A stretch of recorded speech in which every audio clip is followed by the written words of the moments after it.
Hey, everybody, and welcome to Rocket Club, a multi-stage anthology live stream panel. We are live on, I think, 5 different channels now, actually. Yeah. The 4 participating channels and Fish's channel. Thank you very much for the amplification, Fish. We are featuring folks from 5 different actual plays of Rocket Club. Rocket Club being a game by the amazing, brilliant, wonderful, incredible Hubbard, who I see to my right here on the screen, who just incredible game that you've gifted us, Thank you for trusting us with it. Published by Evil Hat in open playtesting right now. So if you're interested, and hopefully you are, since you're here watching us do this, you, I think, would have watched one of these shows, possibly more than one of these shows, over the past couple of months. Or might still be in the middle of watching some of them, because I know some are still airing right now. We have a couple of talkbacks that are still going to be coming up. A couple of them are still going to be posted also after their Twitch runs to YouTube on VOD. So look out for new content there still. We have educational materials here on Streaming Rainbow that we've been putting together in relation to this to help folks learn more about the game, how to play the game, how we made some parts of one of our shows here. So you can check all that stuff out. You are watching us on either Streaming Rainbow, Pocket Dragon Pub, Nerds with Dice, Pantsless Tables, or Fish's personal Twitch. And thank you for that. Whichever one you're on, welcome and thank you. Follow the others, right? Like get in there and find the others and follow and subscribe. Because part of what we're doing here is showing up as a community for each other to support each other's work in collaboration, stronger together, right? All celebrating Rocket Club during this open playtesting period that ends at the end of May 2026. So if you're watching this live or if you're watching this on VOD before the end of May 2026, you can go to evilhat.com/rocket-club. That's evilhat.com/rocket-club. And you can sign up to playtest. You'll get a 172-page PDF plus supporting materials entirely for free. All that we ask in exchange for that is please fill out the feedback form to help make this incredible game even better. Today, we have a fantastic panel. We have the game's creator, Hubbard, alongside one incredible player and many times also producer, representing each of the 5 distinct campaigns we ran to stress test the absolute limits of this system, celebrate it, and show everybody what you can do with this game. And honestly, 5 deep, I feel like we've barely scratched the surface in the best way possible. Let's go around the table for our introductions. Tell us who you are, the show you were in, the role that you played, and the channel you represent, so that we know where we can find you. And if you're not representing a channel, let us know where we can find you. Let's start with you, and then we are going to go in the order that I shared. Hey everybody, I am Hubbard. I use they, them pronouns. I wrote Rocket Club. I was also the guide for the first stream, Centrifuge on Streaming Rainbow, and a big, huge fan of all of the other streams as well. You can find me on Blue Sky at Hubbard. Now it's my turn. Hey everybody, it's me, Eli. Pronouns are they them. I was one of the players and a producer for the first game of Centrifuge on Streaming Rainbow, which is what I represent here. And thank you to everybody else for joining. I'm so excited. Also, you can find me everywhere that is either Streaming Rainbow or The Streaming Rainbow, or on Instagram is Eli the Comfort Dragon. So we'll see you around. Next. Oh no, it's me. Who am I again? Hey everybody, my name is Vixie Bell, and today I'm your friendly neighborhood panelist here. I am representing the Pocket Dragon Pub, which you can find at Pocket Dragon Pub or the Pocket Dragon Pub, depending on which day we decided to use the. And yeah, we played Neon Crossfire on our channel. I was both one of the players and the producer, and what a fun time we had. So yeah, and you can also find me at Vixie Bell, and of course, because I'm streaming, my cat had to also show up. So he says hello, and I'm gonna hop on over. I'm gonna throw it on over to the next person. I think that's Quinn. That's me. Hey everybody, my name is Quinn. I use any and all pronouns. I am here representing Nerds with Dice, where I am a member of staff over there. You can find Nerds with Dice on Blue Sky at NerdsWDice, because Nerds with Dice would have been too long, I think, for us to all have that typed out. So NerdsWDice at Blue Sky. And I was one of the players and also the producer for A Silent Harvest. Oh, me. Yes. Hi. Hi, I'm Assis, as she and her, and I'm here representing a Fractured Sky, which we played over at Panzer's Tables, and I was one of the people in the V playing over at Panzer's Tables, and we're, I think, everywhere at just Panzer's Tables, on Twitch, Panzer's Tables, and you can find me personally at Less Dearning in places if you for some reason want to do that. Yeah. Heyo, I'm Fish. I go by they, them pronouns. I'm everywhere in the interwebs as Fish Finley. I sing, I draw, I play games.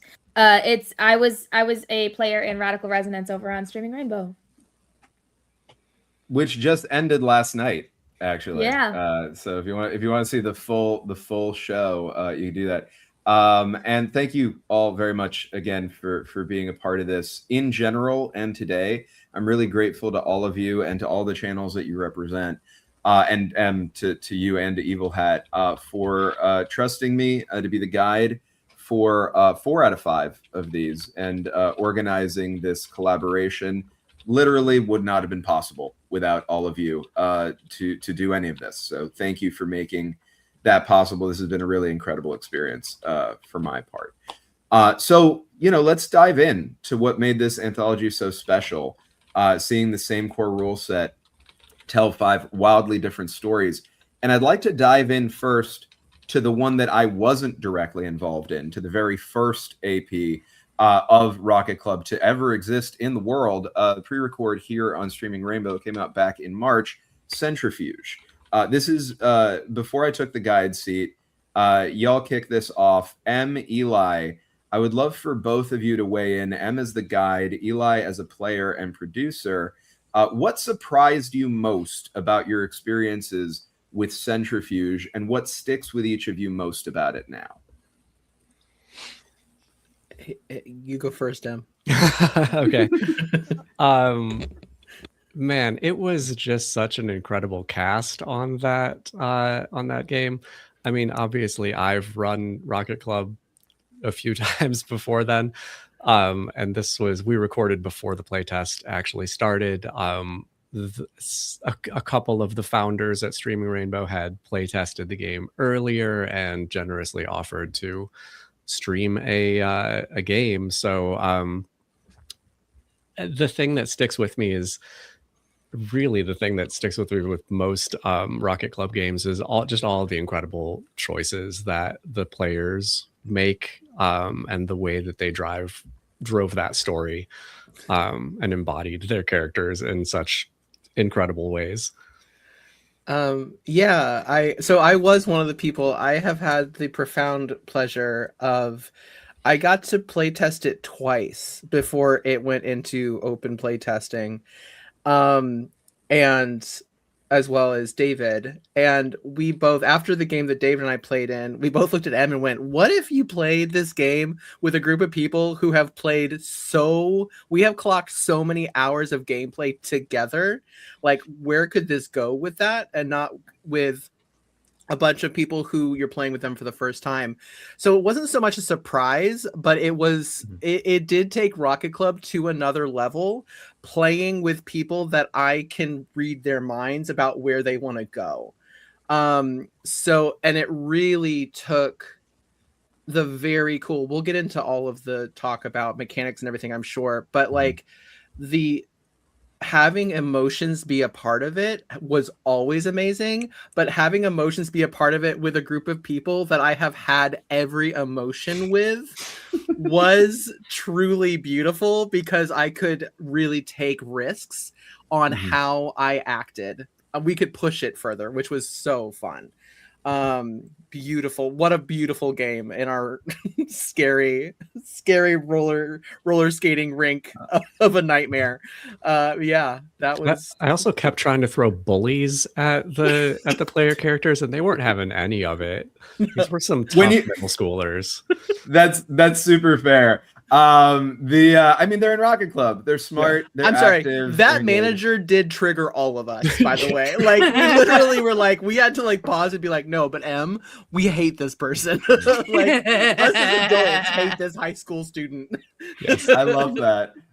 So tell people, in case anybody watching has watched one of the other shows, as you're transitioning into talking about what moment has stuck with you most from the game, tell people about the campaign. Let them know what Centrifuge was about. Yeah, I mean, yeah. Go ahead, Eli. Yeah, so we were set in Wisconsin on the lake. So we were a modern Midwestern town. It had been like a place of like Detroit, where it had been a place of like factories, and it was a little bit dead, but then tech companies had come in and were rebuilding, so there was a really interesting mix of old and new world. And this roller skating rink showed up, and all the kids would go there and hang out, and it was totally fine, and nothing weird ever happened until something weird happened. And we were a group of interesting little misfits. I was a new kid, so I got to come in and just look at everybody and be like, what are you all doing? But we had a Zero. What was Sarah a hero? I can't remember what Cal was. Hero, yeah. We had a Zero, a hero, a new kid, a magpie, and Misfit. And a misfit. Yeah. So we were quite a motley crew in Centrifuge. So what do you want to add to the? I think it's it makes an interesting contrast with all of the games Danny ran, in that it was very goofy and like didn't lean as much into the horror side of things. I mean, you're dealing with shenanigans at a roller rink. And another, which it's worth. Sorry, go ahead. I just wanted to plug. It is worth noting, Em, if I'm correct, that is available in the playtest materials. So yeah. the roller rink itself, if you want to play it at home, you can get in the playtest materials, and it is actually from the book. Yeah, it's one of the sample aliens.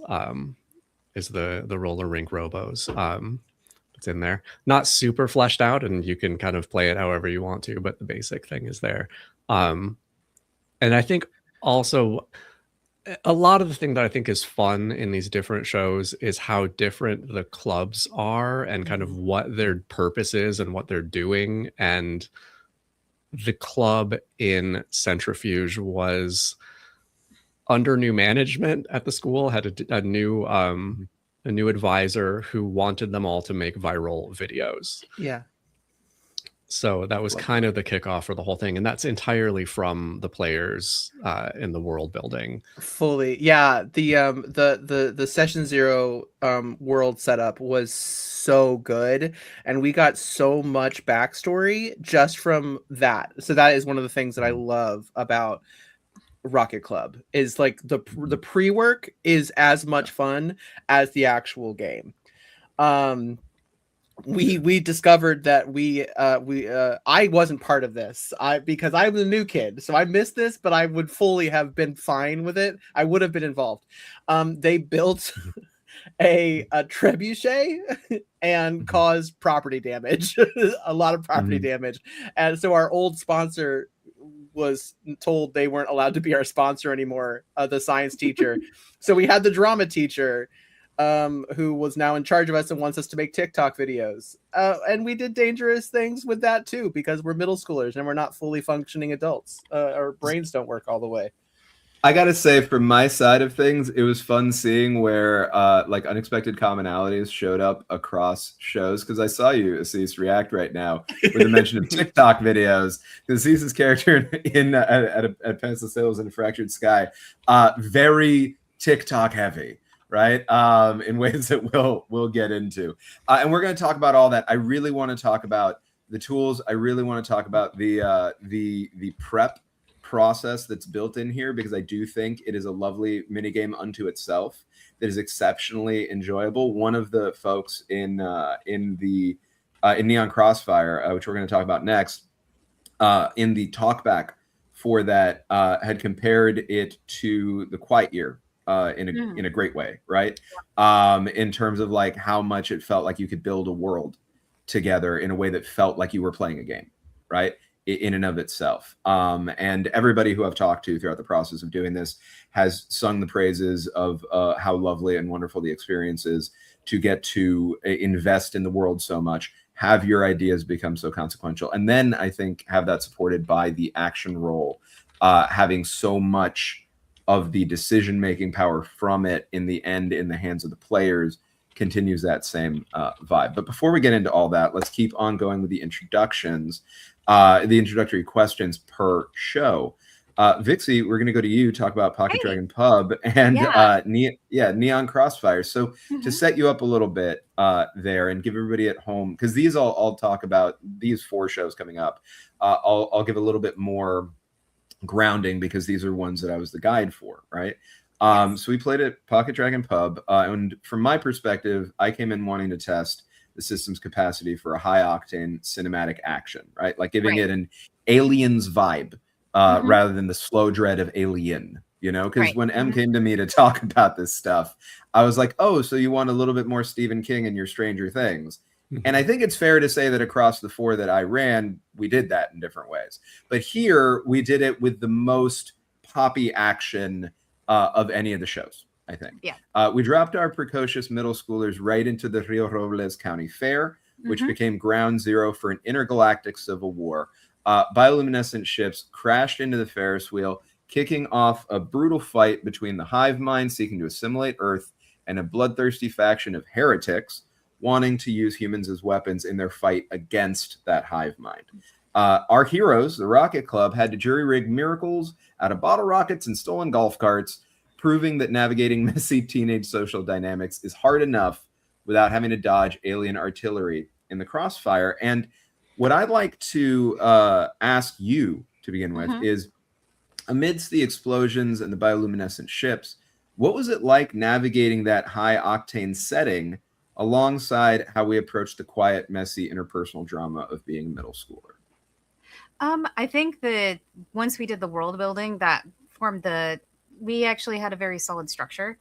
Because whenever we approach stories like this that have a lot of depth and a lot of level, and we're trying to tell them within a short period of time, because this was a one-shot, I feel like the stronger the framework you have for the story, the better off you are, just because it gives you more to work with when you improv. So I know for us, if you've ever seen like horror movies that are not like the Alien franchise, but just in a very general sense, you typically start with, you establish the characters in a semi-normal setting, and then the big scary thing happens, right? And then you have to watch how the characters react to that, and that's when you start seeing people get murdered in stupid ways and all of that.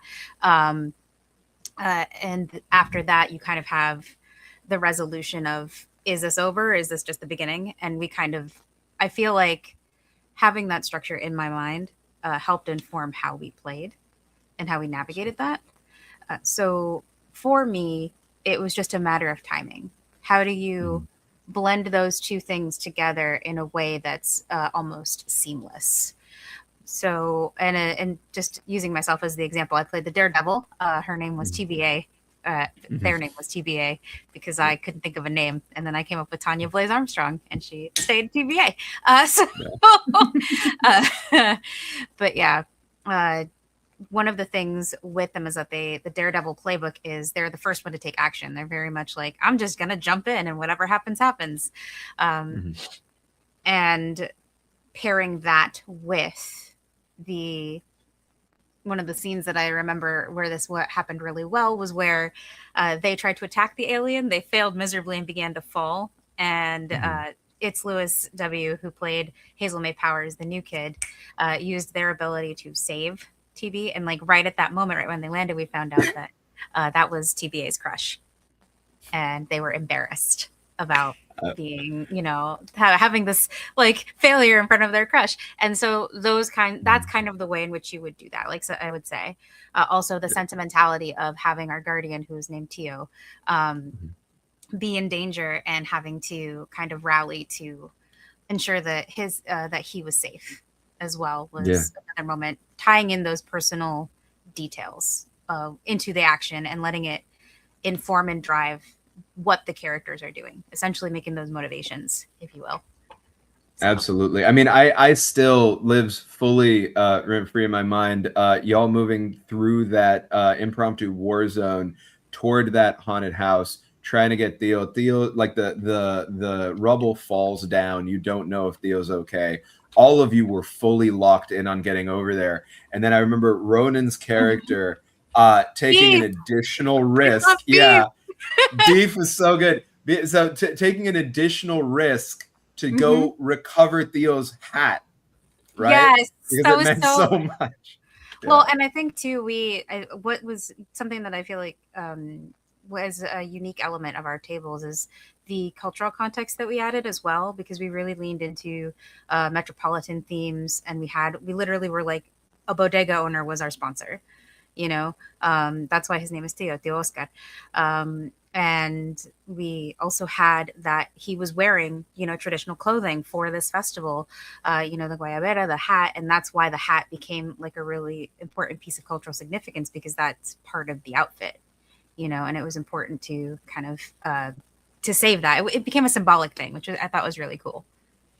I love that. Yeah, no, I thought it was great. It was super moving. And one of the things that we did with this project was we wanted to show what it was like to take this game and put it in very different contexts.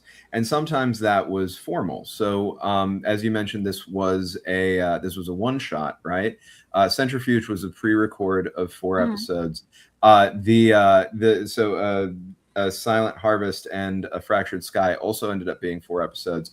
And then Radical Resonance was 5 episodes and live, right? So we wanted to play a little bit with like, what's it like to do those different things and to play in different genres. Honestly, I loved it, Vixie. Thank you again for having us on the channel doing this.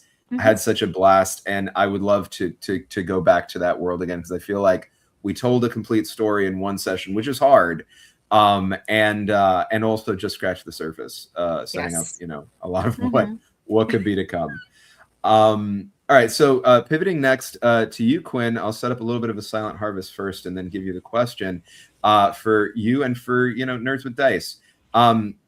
We went into what started off as a slow burn paranoia over at Nerds with Dice with a Silent Harvest. It was spring 1996 in the sleepy town of Oak Haven, the kind of place where people leave their doors unlocked. But suddenly, the adults stopped blinking and started smiling too wide. Our kids uncovered that folks were running around in skin suits. There were horrors made of smoke and viscera inhabiting the dried skins of the townsfolk. It was terrifying, claustrophobic, a mystery that forced our players into a grain silo filled with harvesting tanks.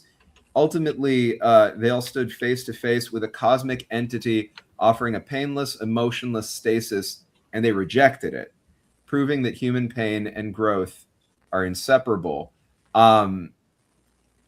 Diving into this, what was your experience and what was your understanding of how the table overall leaned on each other to find hope and humanity when your characters realized the adults didn't have all the answers and couldn't save you? Yeah. No, I loved the game and the story so much, and I loved the table and the way that we reacted to it. It was very... I'm watching everyone. No one else can see this because this is our private chat. I watched everyone when we talked about like the skin. I go, no. I literally put a question in, which was, Danny, are you okay? Your villains are awful. What's wrong? Danny, this is an intervention. Yeah. We'll get to it when we come to the game that I was in, but Danny just put us through 3 separate Doctor Who episodes crammed into one series. I'll take our Cloverfield. That's fine. We're fine. Okay. But yeah, I loved how because when I think about that and when the skin comes up, I laugh because I know one of the things that's going to come up later is like the favorite moment. But like one of my favorite moments was truly the backseat of the car when my character Joey was just like, they're stealing people's skin really loudly so that someone, I think it was Mary who wasn't in the car. Mary was like riding next to us. I think just heard that and was like, what is happening? So I think we played it was fun to play in that setting as middle schoolers, right? Like the specific context of like horror game as middle schoolers can be scary because like harm to children is a thing that a lot of times in game you're like, we don't really want to see kids get hurt. And this is a horror game with middle schoolers. Like you are inherently in danger as these kids, but also like there's something to the way that middle schoolers can approach danger. Like for one, we were all... There's, I think even M at one point commented on it, like, wow, y'all made some bold choices. Because we're just like, no, go. Just like, no plan. Just like, we've got rockets and that's a thing. Like, rocket immediately directly into the danger. Why would you not do that? So getting to approach that with the like middle school, again, like brain not even close to fully formed, just like all in, go all out. Like, yeah, we'll be a little bit like the overconfidence of youth, right? Like, we'll be fine. Yeah. Like, yeah, that's, the sky just opened its eyes and looked at us, but like, we have a rocket, so we're probably okay. So I think getting to approach it in that way was a lot of fun. And then also, like, there's a lot of just, again, like when talking about in the question, I know you mentioned like the way that we leaned on each other as a table. Our group, again, everyone keeps mentioning it, so I'm going to mention it too. The way that like the setup was done beforehand, and unfortunately because of time, I'm also refreshing my captions really quickly. Unfortunately because of time, we didn't have a lot of time to do that in like a group conversation. So we did it like in a lot of different group chats and so many messages and so many Discord messages back and forth. And even doing it that way, like even not getting to do it in a call together, we came up with such interesting backstory and connection and made our characters feel really connected to each other. So we had a lot of those really good moments of the really emotional connection of really supporting each other. And the game encouraging that too, with like emotions being a thing that you roll for, right? With emotions being a thing that are decided that way. I know there were a bunch of moments where then Danny, you used that to like lead into questions. I'm remembering one in particular where it was like my character had rolled love and my character's crush was there, but it was like, no, I think in this moment, like the love that my character is feeling is more the love for the Rocket Club. Like it's more the love for his friends who are here supporting him. And so getting to explore just the different ways that you experience emotions as a middle schooler. So that's, I feel like I could talk about this game forever. I don't even remember entirely if I answered the original question. You did. No, you fully did. No, I mean, and you touched on some really cool stuff there, right? That I want to highlight as we keep moving, and we can get into it more in a little bit, but safety is incredibly important at the table all the time, and is doubly important in a context like this, like you said, where we're playing middle school students and they are intrinsically in some kind of a dangerous situation because they're facing an alien invasion. It's table stakes for the game, right? I want to read out a couple of quotes from the book that you quoted, other people saying, because I did this during prep for every show, and I think it sets tone perfectly. So for those who don't have the book yet, you should. But in page 7 of the book, there's 2 quotes here under the heading middle school. I'm going to read the second one first so that I can do the first one last. Being young is a great advantage since we see the world from a new perspective and we are not afraid of making radical changes. Greta Thunberg. It is called middle school, and it's the most fiendish, torturous, and horrible place ever conceived in the darkest corner of man's mind. Emmy Castle, popular clone. When you put those 2 things together, just brilliant positioning there, because it's kind of all I got to say, right? You get it. You get what the thing is right out of that.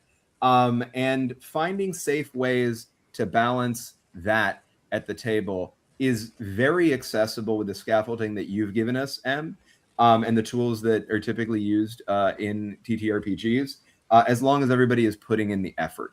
And I found that everybody did across all these projects, which really gave us a lot of room to play with more complex and difficult things because we were safe to do so, because we had a clear understanding articulated of everybody's boundaries. And again, because of the scaffolding you gave us, the prep process, whether we did it asynchronously, which for all of these games, to a large degree, we ended up doing a lot of it asynchronously, or any elements of it that we did synchronously, in direct conversation with each other live. It worked really, really well to give me as the guide a lot of stuff that I could pull from, and give everybody a lot of room to contribute to making this world their own before we even got into the first session. Moving to the next game, though, if I can get my cursor to function, Assis, we're going to be going to you, to Pantsless Tables, and to Fractured Sky. I'm going to give you a little bit of info first for the audience on Fractured Sky. We dove into an MC Escher-inspired cosmic horror. So that's fun. In a deeply boring town called The Town, in the country, in the world.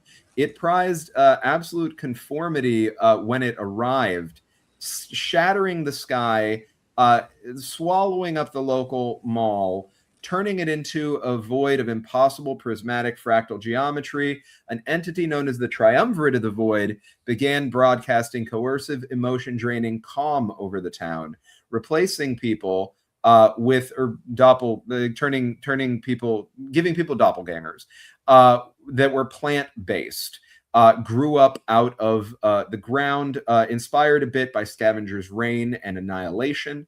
Our Rocket Club, which existed in a sort of an anime context, think Mob Psycho 100, where you're a middle schooler and the clubs have like earth-shattering ramifications and you're some of the most powerful people on the planet. Those are the vibes of a Fractured Sky, right? This Rocket Club had existed canonically for time immemorial. No one actually knows how long the Rocket Club has been around for, and had NASA-level technology available to it. Our Rocket Club had to push back against the universe, demanding that they fall in line. And y'all shattered the aliens' perfect, emotionless reality with loud, chaotic defiance, a Bad Bunny blaring rocket buggy, and a localized Big Bang that collapsed the void. It was a lot. It was very fun. So tell me a little bit, Assis, about what it was like from your perspective, using pure unbridled adolescent chaos and Bad Bunny music to actively rebel against a world that just wanted you to fall in line. I can't even comprehend how we got to all of those things and all of those places. No, it was pure chaos in the best way. We did our oh my god, words. We did all our questions and world building also asynchronously. And for one of those things, one of our players, Adi, had put in something about a singularity that we just happened to be in possession of. And so we started the game with a singularity, and that became this whole thing. And then it just it was chaos from the start, and it just kept building. And I think we just had a cast of very chaotic players, which yeah,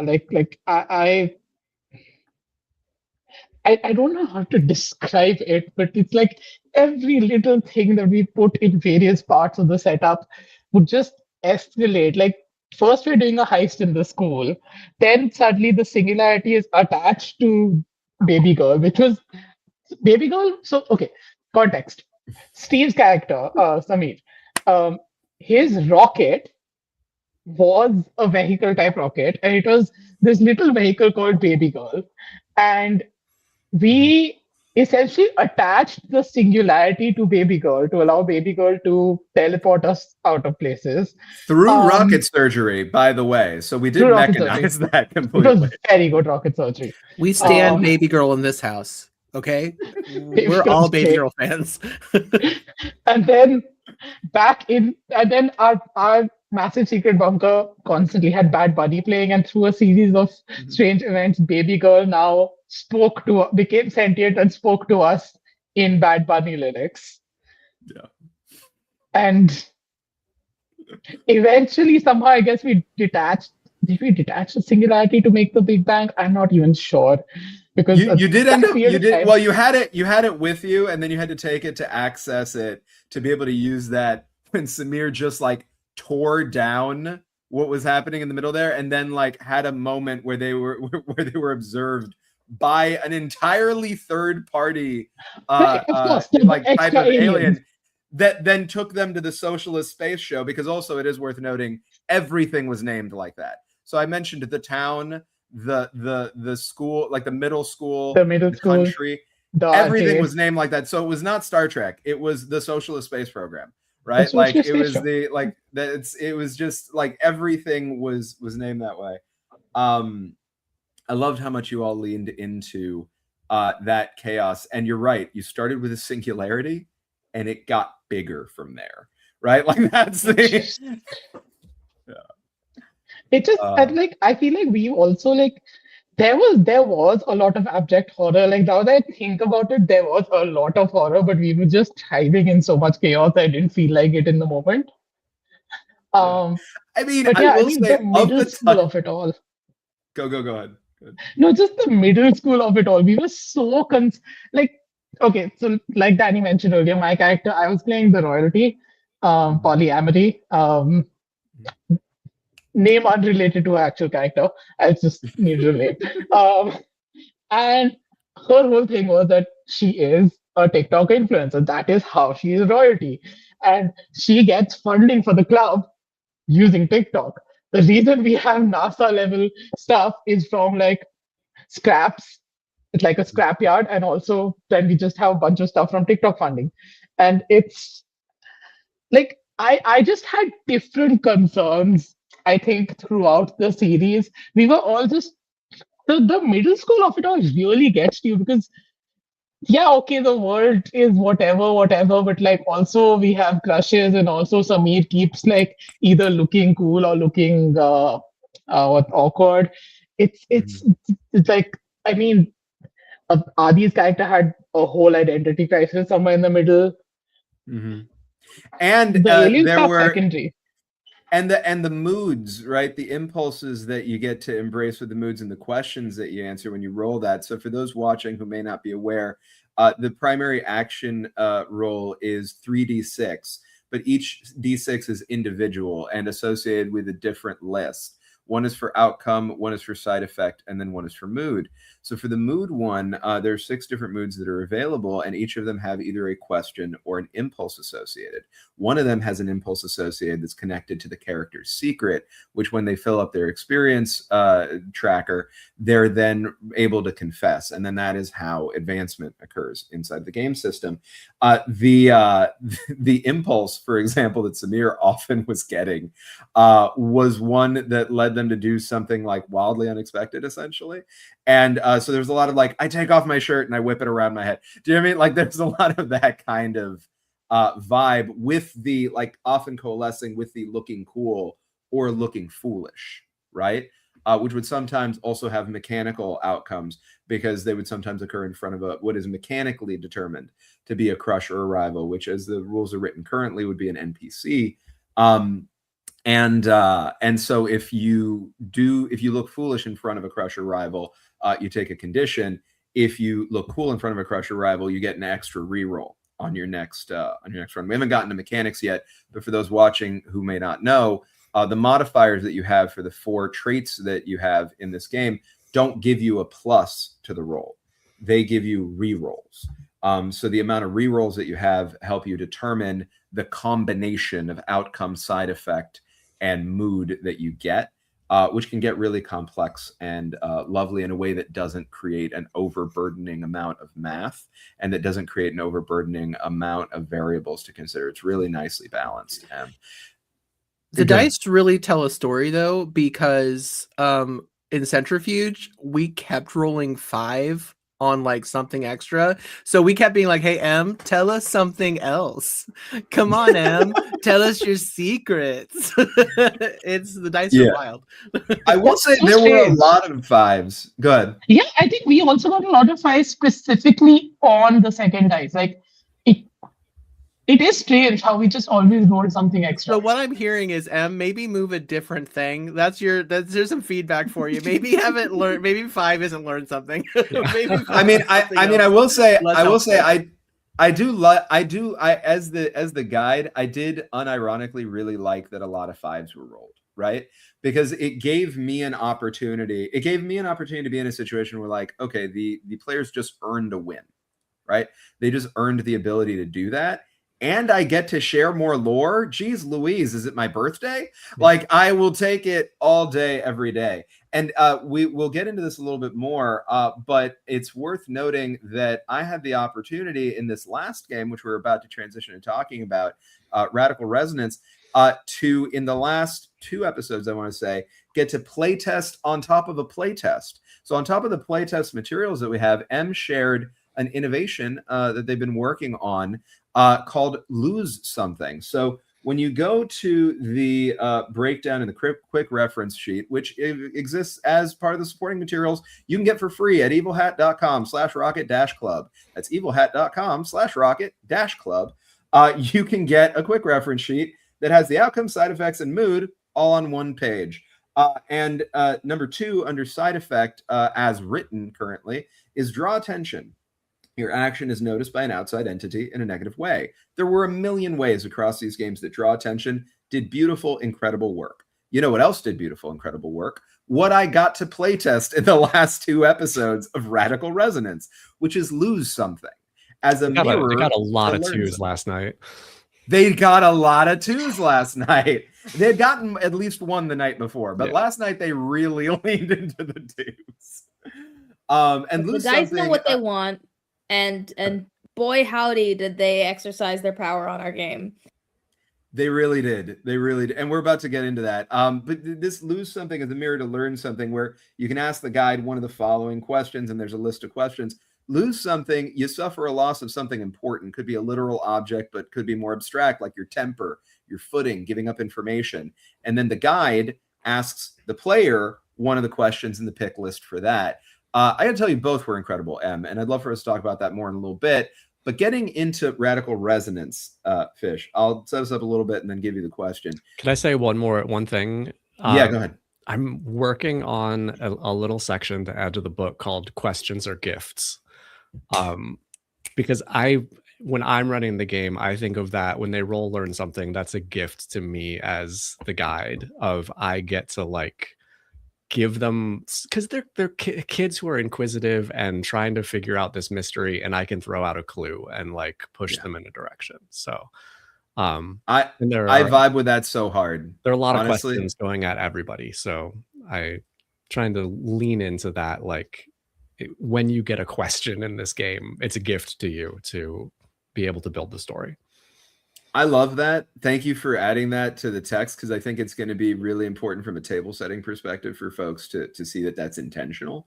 For what it's worth, I felt it at the table the whole way through. Every time the players succeeded at anything, and especially in uncovering new things, it was an incredible gift. And I got to say, I think that's true for GMs in general, right? Because we put so much work into the world. We want people to find it. Get in there. Right. Like, get the stuff. It exists for a reason. We don't want to hide it. We don't want to sit on it. All right, so Radical Resonance, our live stream game that just finished last night. If you haven't had a chance to check it out, check it out. Like all of the rest of these games, incredible experience to get to be a part of it as the guide. We set the stage in a heat-baked, sleepy desert town where our kids there, our Rocket Club, found themselves trapped in what turned out to be a three-way intergalactic war. Although the revelation of that took a while to fully make itself known. They were caught between what turned out to be alien refugees hiding out on this planet, an entropic force commanding terrifying living shadows, and an ancient dream-stalking hive mind waking up beneath the bedrock on which they live. The battlefield became an absolute crucible of emotional intimacy. The players proved that raw, unfiltered emotional truth of adolescence is powerful, even in the face of what seems to be overwhelming odds. And generated, if you'll forgive the use of the name of the show, a literal radical resonance capable of defeating cosmic horrors and shattering entropy. You were trapped in this desert standoff between hostile conspiracy theorists, the desperate refugees you were trying to help protect and working alongside, and ancient entities that have been there for a long time and that have just arrived. How did leaning into your character's deepest secrets and vulnerabilities unlock your path to survival? Before I say anything about that, I would like to clarify that all of these conspiracy theories very immediately became we immediately called them pedophiles and then just started absolutely murking them. As one should do with pedophiles. Yes. Just but no, sorry, what was the question? What was the actual question? The actual question was, how did leaning into your character's deepest secrets and vulnerabilities unlock your path to survival? So I was playing a totally human child that was very human in every regard and definitely wasn't an alien at all. I don't know what you mean. And it was this like it ended up becoming this very thinly veiled metaphor for coming out in an environment where you don't know how safe you are to. And my character was basically, the premise is that they're a type of alien that's kind of based around a chameleon, and so their skin changes color, their eyes change color, and this is kind of happening to them almost without their intention, because they're a middle schooler, because they're like just learning who they are, because puberty, guys, okay, because puberty. And this child is and my character was like really trying to like repress who they are just because they didn't know how safe they were. And then they found Rocket Club and embraced kind of all that vulnerability, and then over the course of the game it was them coming to terms with the fact like, no, this is who they are, and that's actually a superpower in its own right. And it ended up becoming an avenue for a bunch of other characters as well as the rest of the town to also reveal that like, hey, my character's not the only alien here. There's a lot of us. There's a lot of us. And there's strength in that. And there's strength in the numbers of that. And so like the vulnerability was kind of this through line that let us all connect with what makes each of our characters unique and individual. It could be the fact that they're an alien. It also could just be the fact that they're like got an incredibly solid leg and is secretly a jock or whatever. Like it was it was this idea that being vulnerable, being emotionally transparent gives you an avenue to discover more about yourself. Mm-hmm. And finding that there is strength in being yourself, because when you embrace that in a way that can be terrifying on the way to it, you not only find that people will at least sometimes surprise you in good ways in how they respond to that, but that there are a lot more people like you, even if they're like you in their own individual way, than you might have otherwise expected. And that together you're stronger and able to do more things than you could do on your own. There's a lot of different kinds of queer, guys. There's a lot of them. Yeah. And last night we had a very Last night we had a very Avengers Assemble moment with did. all the different like all sorts of different alien refugees representing in a metaphorical level different ways of being queer, not in a one-to-one, but like in a general sense, that used who they were as ways to together take on something that on their own would have been much more dire to face down. Yeah. I want to highlight here pages 8 and 9 in the book. Get the book, everybody, for free. evilhat.com/rocket-club. It's choose your allegory. And the ones that are listed here are ecological stories, queer stories, stories of empire and displacement. And I do want to highlight this last one, telling your story. There is no one way to play Rocket Club. Your story will be shaped by the experiences, passions, and histories of the people at your table. Let your unique selves shape the narrative, and above all, have fun. Again, what a beautiful, elegant, easy to access, and firmly scaffolded set of decisions you made, Em. Because every single one of the stories that we were just talking about touches on one or more of these themes in meaningful ways that all lean into the last part of telling your story. And that is largely because of the process that you created for us to dig into collaborative co-creation at the table. I'm going to go into that in a moment, but I want to take a second so that we don't lose it with the time that we have to address a question from the audience. And audience, hi audience, if you have any more questions, send them our way. We're tracking them in the chat. We will do our best to get to every single one while we're here. So the first one from Neon Saline. Hey, Neon Saline, who was in Radical Resonance, did incredible work. For our players, what's one thing you'll take with you as a result of playing Rocket Club? And I'm going to extend that, if that's okay, to M also, even though you were a guide there, because I'm curious as the creator of this, but you can go last, what you took away from playing Rocket Club as opposed to making Rocket Club. Would anybody like to go first among the players? If not, I will choose people. Go ahead, Fish.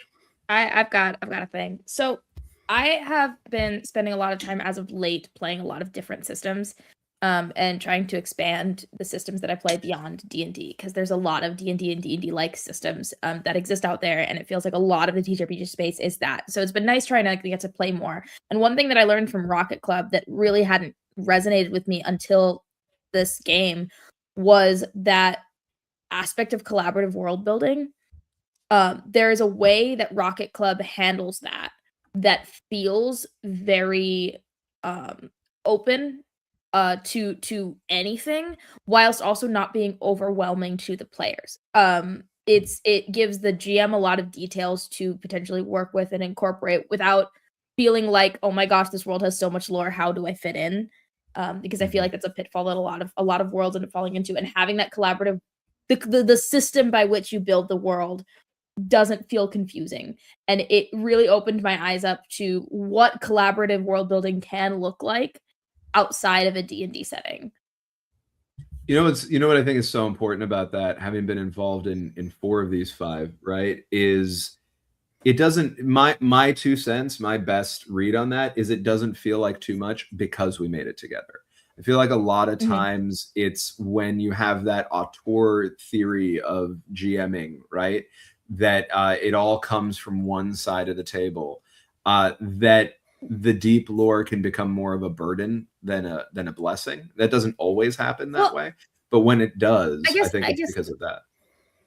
I guess the counterpoint I have, though, is that there's a lot of times where collaborative world building can feel, especially if you have all of the players involved, can feel a lot like too many chefs in the kitchen. Sure. And that there's a lot of different ideas as to what the story can be. And because of the way that you answer questions to build up everybody's like each of the playbooks, I don't know what they're called, like the roles, the reputations, that's what they're called. Reputations. The reputations get their own set of questions that you ask the other players to build that character. But then each of the players also get questions based on very specific aspects of the world, and so it doesn't feel like you're opening it up to a confusing, muddled mess of world building. It feels very directed without being restrictive. Which goes back to the minigame framing for it. Assis, I'm going to go to you next. It goes back to the minigame framing of it that Ronan had mentioned was a little bit reminiscent in the sense of the Quiet Year, because you do have the safety of that format. Assis? Oh, I just wanted to add to that point that, like for Fractured Sky, I feel like the number of questions we were answering and stuff, at some point it did feel like it was a too many cooks, like muddled mess kind of thing. And somehow I guess like it just worked anyway because it just like obviously we didn't use every single thing that was put like in the questions, but like we picked and choose and whatever, like like okay, Bad Bunny is drawing to us when we're actually playing the game, so that becomes an important part from the world building. So I feel like even the too many cooks thing is fine if like people, sometimes you just know where to go with it, like you just having those options, and then it doesn't necessarily have to all come into the world. I saw them as options, so I agree with you, right? Like I saw them as I have now as the guide without having to take on as much burden. So this is also great from like a practical perspective of not putting so much of the work on one set of shoulders. I'm like, I looked at it as like, here's all these tools that I know that my players are already into because they gave them to me, right? And I can pull from that as needed when the opportunity arises. And so one thing from the GM's perspective that I got to really enjoy running this game that makes me want to run it forever is I get to play to find out, right? I get to walk into a space where I'm simultaneously deeply prepared and fully able to improvise and pivot as needed, leaning into the decisions at the table and what everybody else is into. And that's a real gift that the structure of this gave me. Who would like to go next? I can go next. I keep touching on it because I spend a lot of time being in the guide seat, in the GM seat, and I really love the use of emotions because it really helps you be more in touch with the character you're playing if you think of them in a complex way. It's really easy to play a D&D character. It's like, I'm a barbarian, I'm mad and angry and just stupid. Like, no, like everybody has complex emotions. Like that's a thing. So I had to look it up to make sure I got it right. Like I really think that I want to start incorporating like the emotion wheel. So if anybody has seen that, it's like the center of it is really basic emotions, and then it fans out into, okay, so from that, here are some more options and more options and more options. So it's like, okay, guys, are you mad? Okay, where's that anger coming from? Is it disgust? Is it this? Is it that? And I think that incorporating emotional feelings into gameplay makes a more robust story, but it also means that you're more connected to your characters, which also makes a more robust story because you're invested. You're like, oh, this character I'm playing matters because they are disgusted by something. And also it helps you learn about your character. Like it's a great way of role playing and be like, okay, how do I feel about this? Roll a dice. It's love. Okay, but what does love mean? Like, because love is not love. We've already discussed this. Love can mean that actually that was something beautiful that came up in Radical Resonance. It's like, because we've got people on the ARO-A spectrum. What does love mean? Yeah. It means I really liked that the question that was on my reputation for a good chunk of the game was, how is it so much more complicated than love? Especially given just how ARO-A's I am. It was nice that I got to like really lean into how complicated and deep that as an emotion can be. Yeah, and that is something that, again, shout out to M and the team, because I know that this was workshopped. There was quite a few people that helped with this. But like the whole thing of like, especially in middle school, we all have such a narrow view of what the world looks like because we're children. Yeah. But opening it up and being able to say, and being able to explain, being able to show a child, hey, you might feel differently than what the world is telling you to feel, and that's fully valid. So having this media to show off, like, love doesn't have to mean big heart eyes and like lusting after every pop star and like, oh, I have my one K-pop guy that I'm like, that's the one. You know, like it's it doesn't have to be that. It can be something that's fully different. That's appreciation. That's all this stuff. So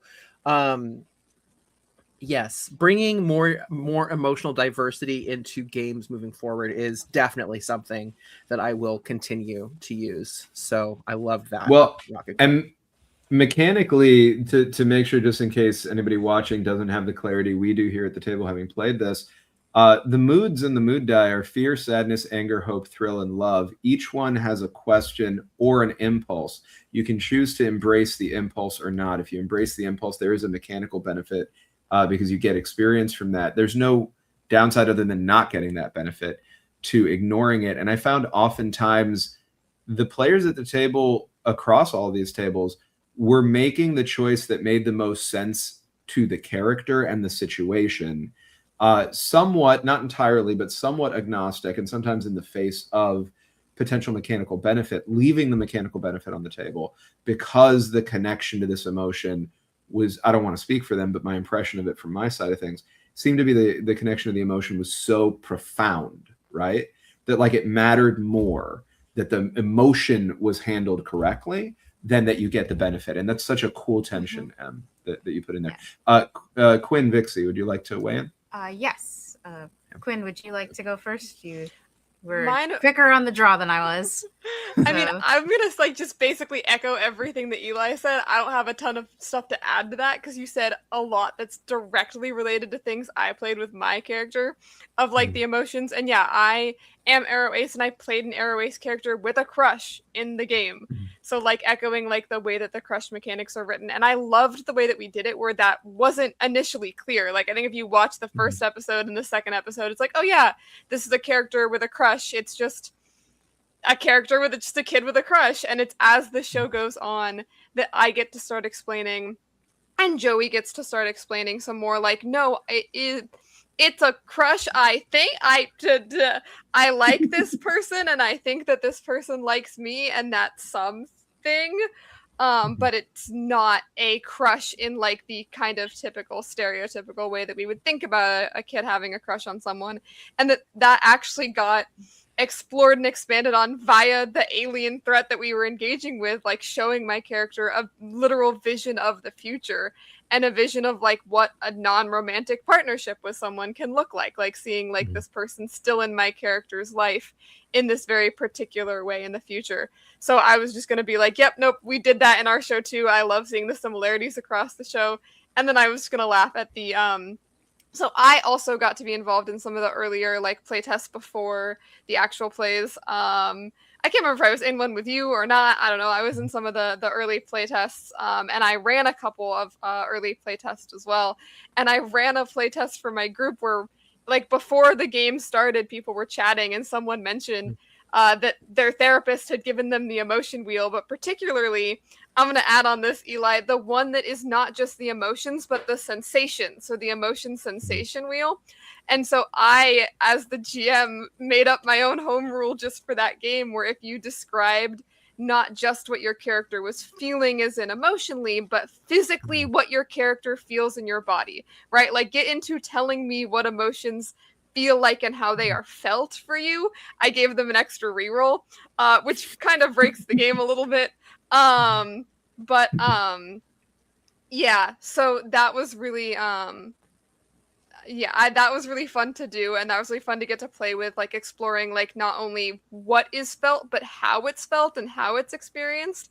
And I think that also makes your gameplay so much richer when you have to think about like, oh, how does my character actually experience this? Because it's different, right? Like we talked about this. I know, I forget what episode it was, but there was one episode where my character rolled fear. every single emotion, every single mood. It was fear. I rolled fear 20 times in a row.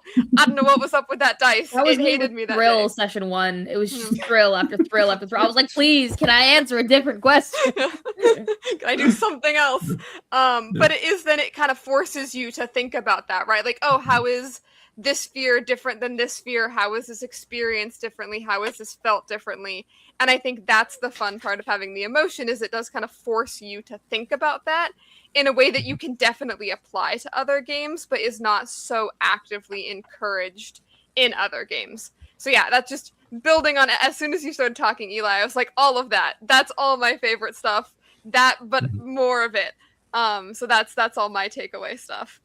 Can I just add that on the subject of kind of the ambiguity of love and crushes, Quinn was super helpful in helping me to write the crush mechanics as something that's not necessarily romantic and can be more ambiguous than that. So yeah, and it is extremely overt in the text, right? So that's not just something that we brought to the games here. I want everybody watching to know, you pick up the book makes that exceptionally clear in a way that I really appreciate. I think we all do. Vixie, and then I saw your hand before, Cease, if you want to go after that, and then I'm going to come back around to you, Em, for the answer to the question. Go ahead, Vix. Oh, okay. Thank you. I actually wanted to point something else out that I thought was really nuanced. Something that I really appreciated about the reputations is how quickly it allowed you to get into the personality of your character. Specifically, there's something called personal codes that you write for your character, and those are the kinds of things that I use to kind of define who my character is and define how they're going to react to things. I don't know if everyone thinks this way, but I really appreciated kind of thinking of that. The other thing that I will say is, when it comes to moods, something that I found with the moods mechanic is that the moods didn't always fit the scene. And what was interesting about that is that it did force, like, at least most of the table did use a lot of their rerolls, specifically because the mood didn't fit. And we were like, yeah, no, or we got tired of learning stuff.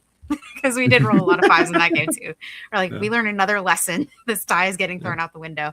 But like, yeah, so it was interesting to have that choice and be able to like kind of be consciously aware of what those choices are. So I really, that was something else that I really enjoyed.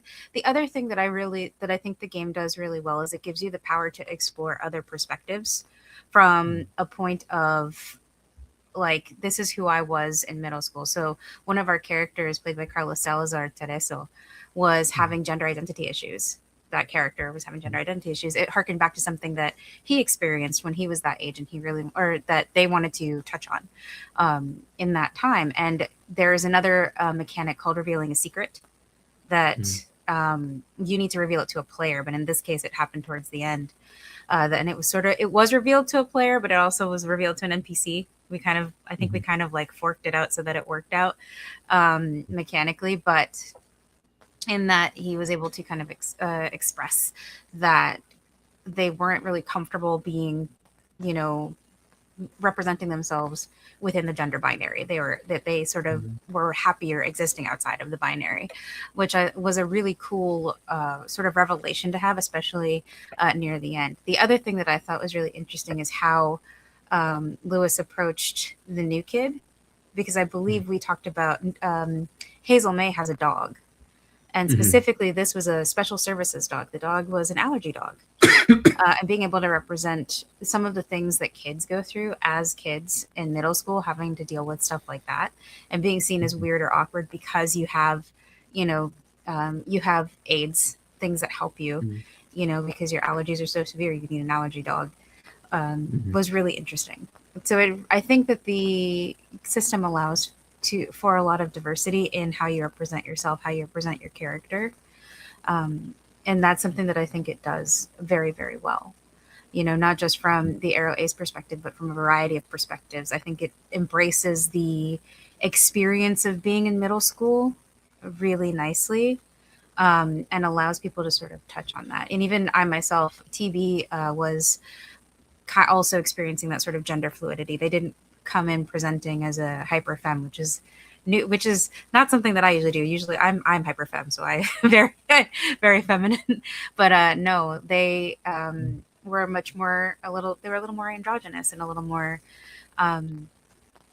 like it allowed me to explore a different side of myself as well, which I thought was really cool. So having the capacity to feel safe and do that exploration, not just with the table but within the framework of the game, I think is really is a really great thing that Rocket Club does. Yeah, we started with some of the experience track filled in the one shot so that we'd have a shot at being able to get this kind of secret revelation mechanically to happen. And still, it's really impressive that Carlos was able to get enough going in time that before the end of the one shot was able to do that in a car, right, heading away from this place. It was really, really cool. You all did a lot of stuff mechanically that was really interesting very quickly. And I do want to highlight with the service animal that you mentioned, there's an undercurrent of that kind of thing. Just like you have on the one hand, the macro of like big alien invasion stuff, right? And then the micro that feels incredibly macro of big volatile, middle schooler emotions, right? There's I mean, that's basically room... being a middle schooler in a nutshell, though. It's that being stuck in your own head feels just as big as fighting interstellar aliens. Sometimes bigger, right? Sometimes bigger. And I think all of you in all of these shows, including Centrifuge, which I wasn't a part of, they did an incredible job of exploring that. And one thing I want to highlight with what you mentioned up with Lewis's character before we go to USC's is whether it was Adi's character dealing with her inhaler in A Fractured Sky, or Mary's character in A Silent Harvest. Mary, Nerd on Wheels, who's an incredible player, incredible GM, an incredible disability advocate in the space, who talks about this a lot, plays characters with various forms of disability across all the games that she's in. And one of the things that we've talked about a lot from a safety perspective and when it comes to story is never wants to have ableism at the table, above table, or even necessarily in the other player characters, or sometimes usually not overtly in the NPCs, but wants to engage in a world that is not perfectly set up for her characters to engage in, because when we do that safely, that actually makes sure that there isn't erasure around what she's making a decision to do, which is playing a character with a disability, right? So one of the major things that happened, for example, when it comes to that, in A Silent Harvest, was the kids were all down in a secret lab, having found a bunch of information,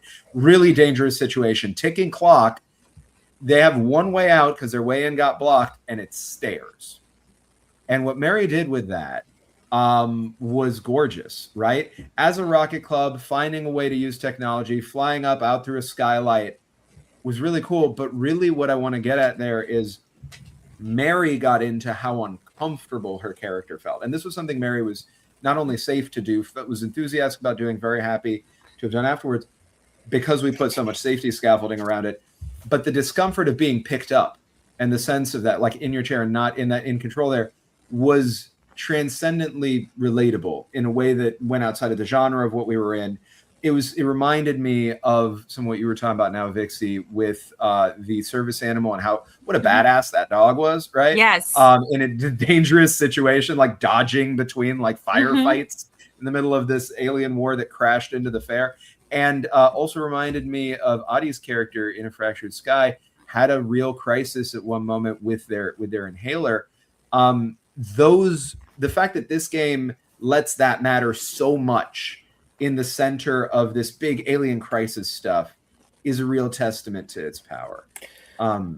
Yeah, I would just add to that. We didn't have any PCs that had that, but were in those situations. But David's character had a sibling that was at home that, as a middle schooler, he had taken on the role of a caretaker.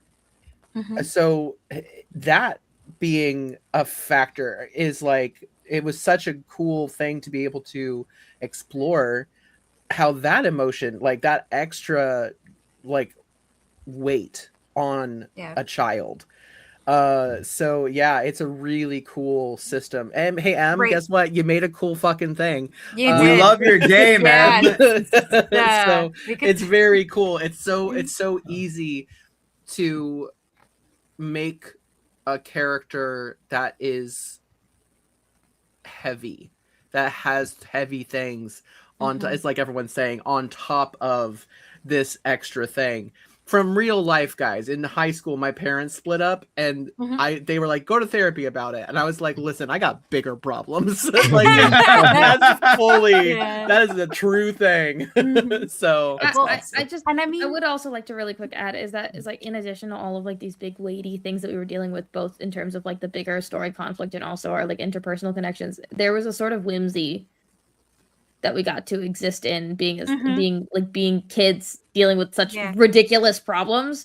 And I think I'm gonna try to carry that into other games of like remembering that there's this sort of whimsy to being in these ridiculous situations. Yeah. We are playing dress up on the internet. It's a lot of fun. I love that. Cease, I think you had something to add. Oh yeah, I mean, well, Anne said my takeaway, which was unfortunately jumping on the bandwagon and going back to the emotion discussion. My takeaway was also the mood like stuff. It's funny because there's a lot of things that are connecting to a lot of things right now in my head. But one was like the emotion wheel reminds me that like before Rocket Club, I'd only seen like one RPG which like has an emotion or mood related mechanic, and which is like Die, which is one of my favorite RPGs. And like that very much borrows like from a simplified version of the emotion wheel, but that's very like limited to two specific playbooks and stuff like that. And so I've already been very invested in the idea of emotions as a mechanic in TTRPGs before I got to this thing. And the second thing was that I was thinking like Vixie was mentioning, like rolling your mood and wanting to re-roll your mood to fit the vibe of what you're doing was something that I think like for me it happened like at least 3 separate times, like once per episode almost, where I had some extra rerolls. But then the other thing that I just remembered is that I think there was one point where Steve rolled something where he didn't have any rerolls left, and he had a mood that was completely like he had just like he got a major success, achieved something big, and then he had to feel angry about it. And the fact that this game puts you in those situations, like it was very interesting to see how he played that off, right? How do you connect that to something else and feel angry about it? And then also it's just, okay, like I have autism. Current term usage is I am autistic. Emotions are difficult. Like one of the most common things across the spectrum, like no matter like what your level of like support needs and all is alexithymia, like difficulty, like figuring out your emotions and differentiating your emotions. And so to then have like, I don't know, in one way it's also an exercise in itself, because like, okay, like it's not just love, right? It's for any of the emotions. It's like, yeah, okay, I have to now try to figure out what does anger mean. But it's a good exercise for myself to get an idea of what anger means to me, like what does thrill mean for me, and how to like then play that with this character. But at the same time, like I'm figuring out the emotions for Aziz as well.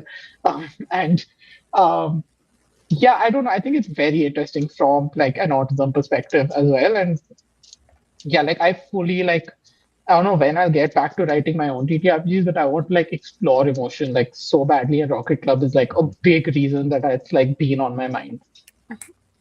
I love that. I think that's so important because I do think anybody who wants to get into making stuff for TTRPGs, not just the way we do here in actual play, but also like going out and doing what M does so brilliantly and creating games, should do that. And I love to hear that this is inspiring more of that. I'm going to kick it to you now, Em, but before that, I'm going to embarrass you for a second. I want everybody to know you should get in the Discords for these channels and hang out with us, in part because sometimes Em just comes out in the Streaming Rainbow Discord and is like, I'm thinking about doing this game.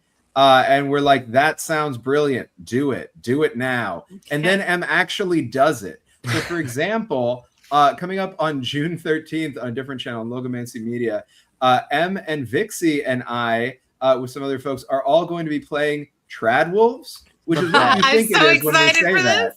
Yeah, so Tradwolves is Werewolf Tradwives. And that's what we're doing. We're doing that. And I was there when in the Discord when M was like, you know, I have this idea and I can't get it out of my head. And we lovingly were like, oh no, you have to make this. And then, you know, not everybody in the world has time or ability to do follow through consistently, but M apparently does, because M turned around in lightning fast time and we're like, so guess what? Here's the game. Can I? So you can do it. Can I also shout out Beastly, which is Beauty and the Beast, but all of the inanimate objects are the revolution. Did you like Beauty and the Beast, but you want to take down the proletariat? You want to take down the royalty? Fuck the Beast. Play Beastly. Tradwolves. The concept of Tradwolves reminds me And of also Women Are fuck the Werewolves, Beast. which is a whole game that's basically how woman do you have to be for the werewolf curse to kick in? Where on the gender? How far in this gender do we have to be for the werewolf curse to decide that I am woman enough? I have a secret. I was so excited by Tradwolves that I actually brought it to my indie TTRPG group, because I run a indie TTRPG group. And we had so much fun playing this game. We could not stop talking about it afterwards. Yeah, even like, because it's just like a very informal group. So what we did is, and we play virtually. So what I would do is I would put go lives in the in our little like chat box, and we played virtually, and we had so much fun being the commenters and making the stupid comments that you see on TikTok Live. But yeah, anyway, it was a really fun game to play. So I'm excited to play it like on a stream. But yeah, awesome. like this, I'm so hyped for this game. But I also really love one pagers, and this is a one pager, which means it's perfect for me. I was like, yes, the best. It's awesome. So M, now that we have thoroughly embarrassed you with our deep love and admiration for all of your talent, what would you like to add that surprised you about playing this game? Yeah. First, thank you all for the comments about the mood mechanics, because that's really like the heart of the game and the thing I love the most. And I'm glad that it's working well. There were times when it really wasn't. So I think the thing I learned from playing Centrifuge, and was definitely reinforced by watching the other streams. So like, I think a common dynamic in games is like the GM or the DM makes bad things happen and the players try to stop the bad things from happening. And the thing I learned in Centrifuge is that the players are going to be really willing to make bad things happen if they're in control of it. Oh yeah. This, for some reason, it didn't happen in any of your streams, Danny, but in Centrifuge, they all went for the mechanic where they could clear a condition by making a crisis happen. Like in one session, there were like 6 crises that were just like not even rolled, just like, yeah, I'm going to make this happen and I'm going to decide why everything is terrible. So I think I have an answer for that, which is I made everything so terrible. Thing all the time that they were like on the brink of it was really hard to make it. They embraced other ways of making it bad. Danny, I would argue that if you put the founders of Streaming Rainbow at your table, we would have done the exact same thing. I will also say that Lewis was our crisis person. Lewis kept getting crises every 15 minutes. So things did not go well for us for quite some time. But the Thanks, Hazel May. The thing in Danny's streams that I saw was because you gave players the option on a mixed success of taking a condition or a complication. That's not something that's written into the game. Well, it's not yet written into the game. It's going to be. When I ran the game, I would decide and I would be like, a condition seems too mean, so I'm going to make it a complication. Given the choice, the players always picked a condition. I have the stats. That's pretty much true. It was almost never anything because they didn't want to hurt anybody else. That was my takeaway, right? Was like, I'll take the burden. I don't want it to be bad for everybody. Yeah. Right. And it made the game so much harder for all the players. I loved it. Please, it was beautiful for me. We also That got was really great. hyper-focused on really innocuous things about other people's secrets Yes, that had that's nothing to true. do with the story. But then become the story, right? That's one of the interesting things about the targets in the game, right? Is that the way you've even written in targets right now is the target, and if people are not moving toward the target, then I tick a box and we get closer to a worst case scenario. But there's specific language in there already that says if the players through their actions, I'm paraphrasing here, but if the players through their actions essentially change the nature of the target changes, right? So even that's a little bit more invisible to the players. Can adjust, as in my reading of the text, which I thought was really useful for me as a guide also. And can I also say thank you for calling us a guide, because I don't even love the term game master. Master feels weird to me, not my favorite. Guide feels perfect for what I do in general on this side of the table and for what I do in this game. So thank you for being thoughtful about that. I also actually opened that question up to the chat in Streaming Rainbow at one point and was like, what's a better term? Because I was trying to figure out whether to go with something hyper specific like the club advisor or something like that, or like more generic. And I kind of want to be a guide in everything. I like guide a lot, especially with how collaborative the world building is. Like it feels like just a part of the world. Yeah. Which is I think important for how this game is structured. And speaking for a moment about my own preferences for it, frankly, I'm very anti-hierarchical by nature, like me, Danny the person, right? And I do see the role of facilitator in these games as one of responsibility. And you do have some authoritative responsibility, but not authoritarian positioning, right? And I think that this game distinguishes that at a mechanical level, like in how it's written and designed already really, really well, which is why I really want to keep playing this game. And I plan to play this a lot more because it leans perfectly into that balance where like I really am just another player at the table. I just have different roles to fill, right? I have different responsibilities. But a lot of the responsibilities are decentralized. This is very much a GM'd game. It's not a GM-less game, but it is a little bit GM full, to use the terminology of indie TTRPGs, in the sense that a lot of the responsibilities that go to the GM in a lot of other games go to the players here, especially when it comes to the central role, right? Because when you look at the side effects and the mood, I determine the outcome. You're right. I did home rule, and I'm glad that you like the approach with a mixed success, allowing the choice to be the players of like, okay, are you going to fail or are you going to take something nasty? If you're going to take something nasty, is it going to be a condition or a narrative complication? In order to allow yourself to succeed, I think that's beautifully designed. The side effect and the mood being pretty universally determined by first the dice and then the player is great. To what you mentioned before, Eli, I think that embrace of crisis is very, very different because you define the crisis, right? It's not like you're choosing a crisis and then it's being imposed upon you. You get to hurt you. That's a very different proposition than trusting somebody else at the table to hurt your character. The other thing that was on my mind about players deciding that bad things happen, Quinn, you said a little bit ago that I had commented that players were making some wild choices. One of those was, I think you rolled an impulse. If I'm remembering this right, I think it was create something, and you were like, I'll create a problem.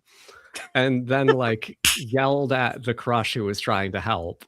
It was really good. It might have actually been to break something or take something apart. It was to break something, to take something apart. But it was heartbreaking and beautiful, Quinn. Yeah. That choice there was so perfect for that dynamic because you chose to have your character, and this is something I saw people do across all the games. You chose to have your character like fail in that moment in a way that was deeply relatable.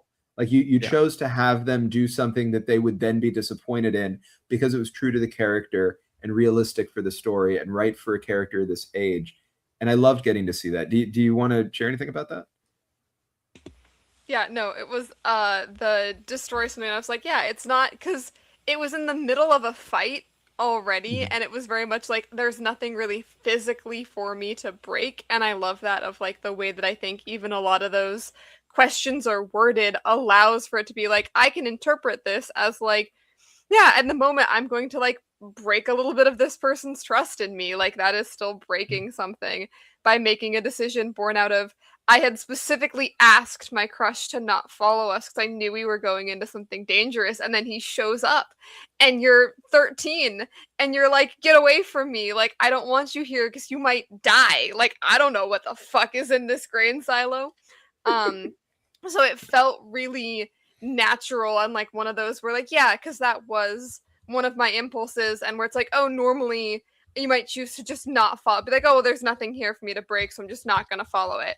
But I do think that the game really encourages like thinking about that, you know, thinking about that creatively, thinking about that in creative ways of like, yeah, no, okay, I'm going to break something in a less literal sense.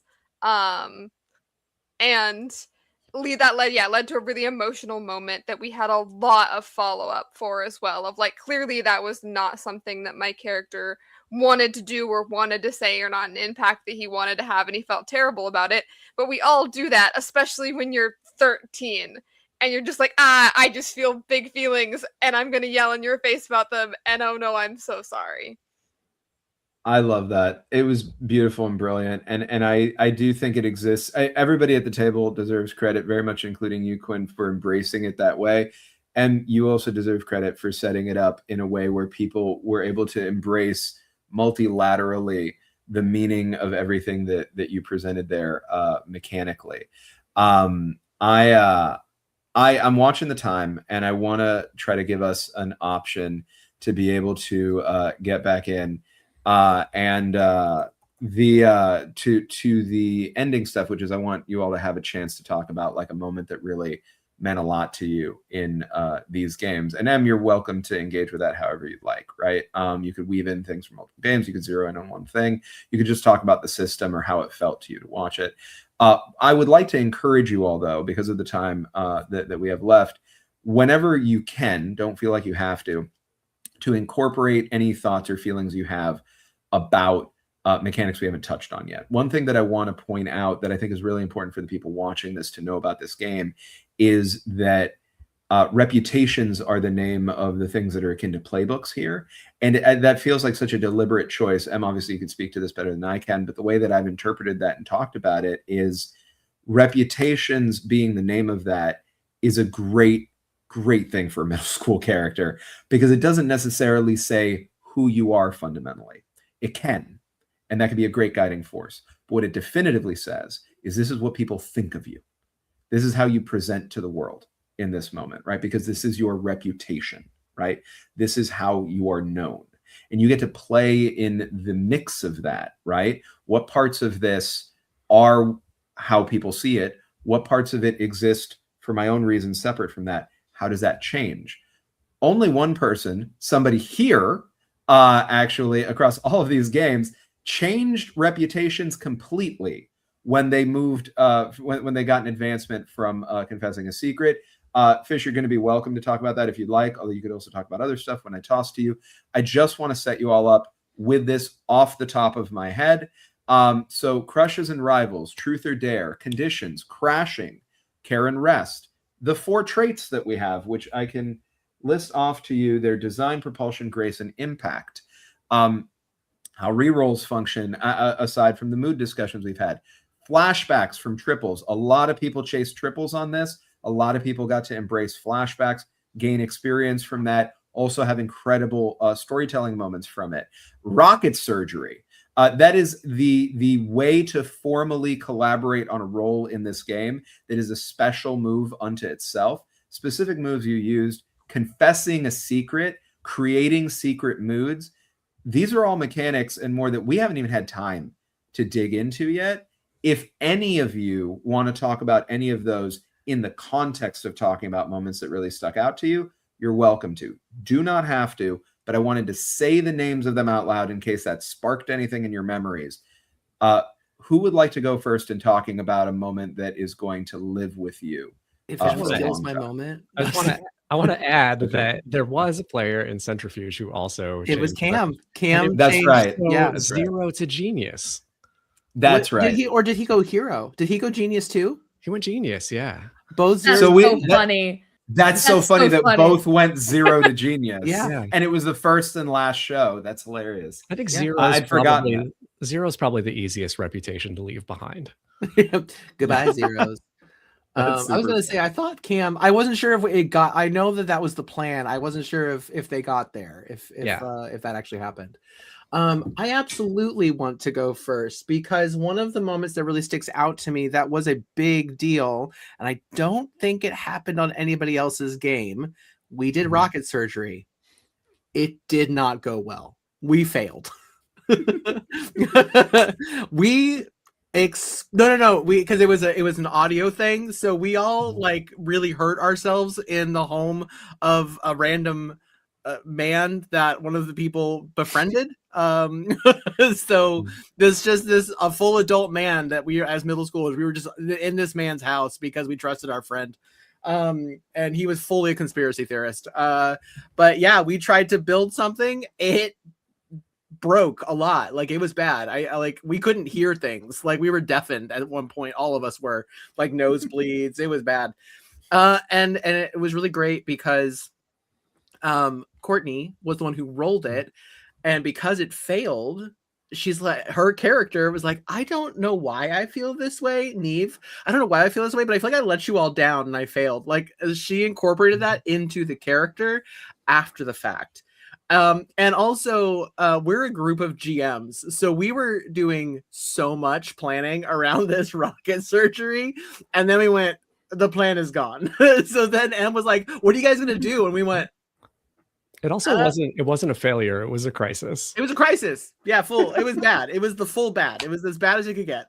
Yeah. So that rocket surgery was brilliant. I love that it could be so bad. Like, it. That's really funny because we had the exact opposite experience. Yeah. And that we had one where we were like we were like -5 rerolls, and we made it up to positive. Like, we made it up to having 3 rerolls. It was wild. It was a wild time. We had the rolls. We actually did really, like, we were very, very like strategic about how we did it. So we still failed.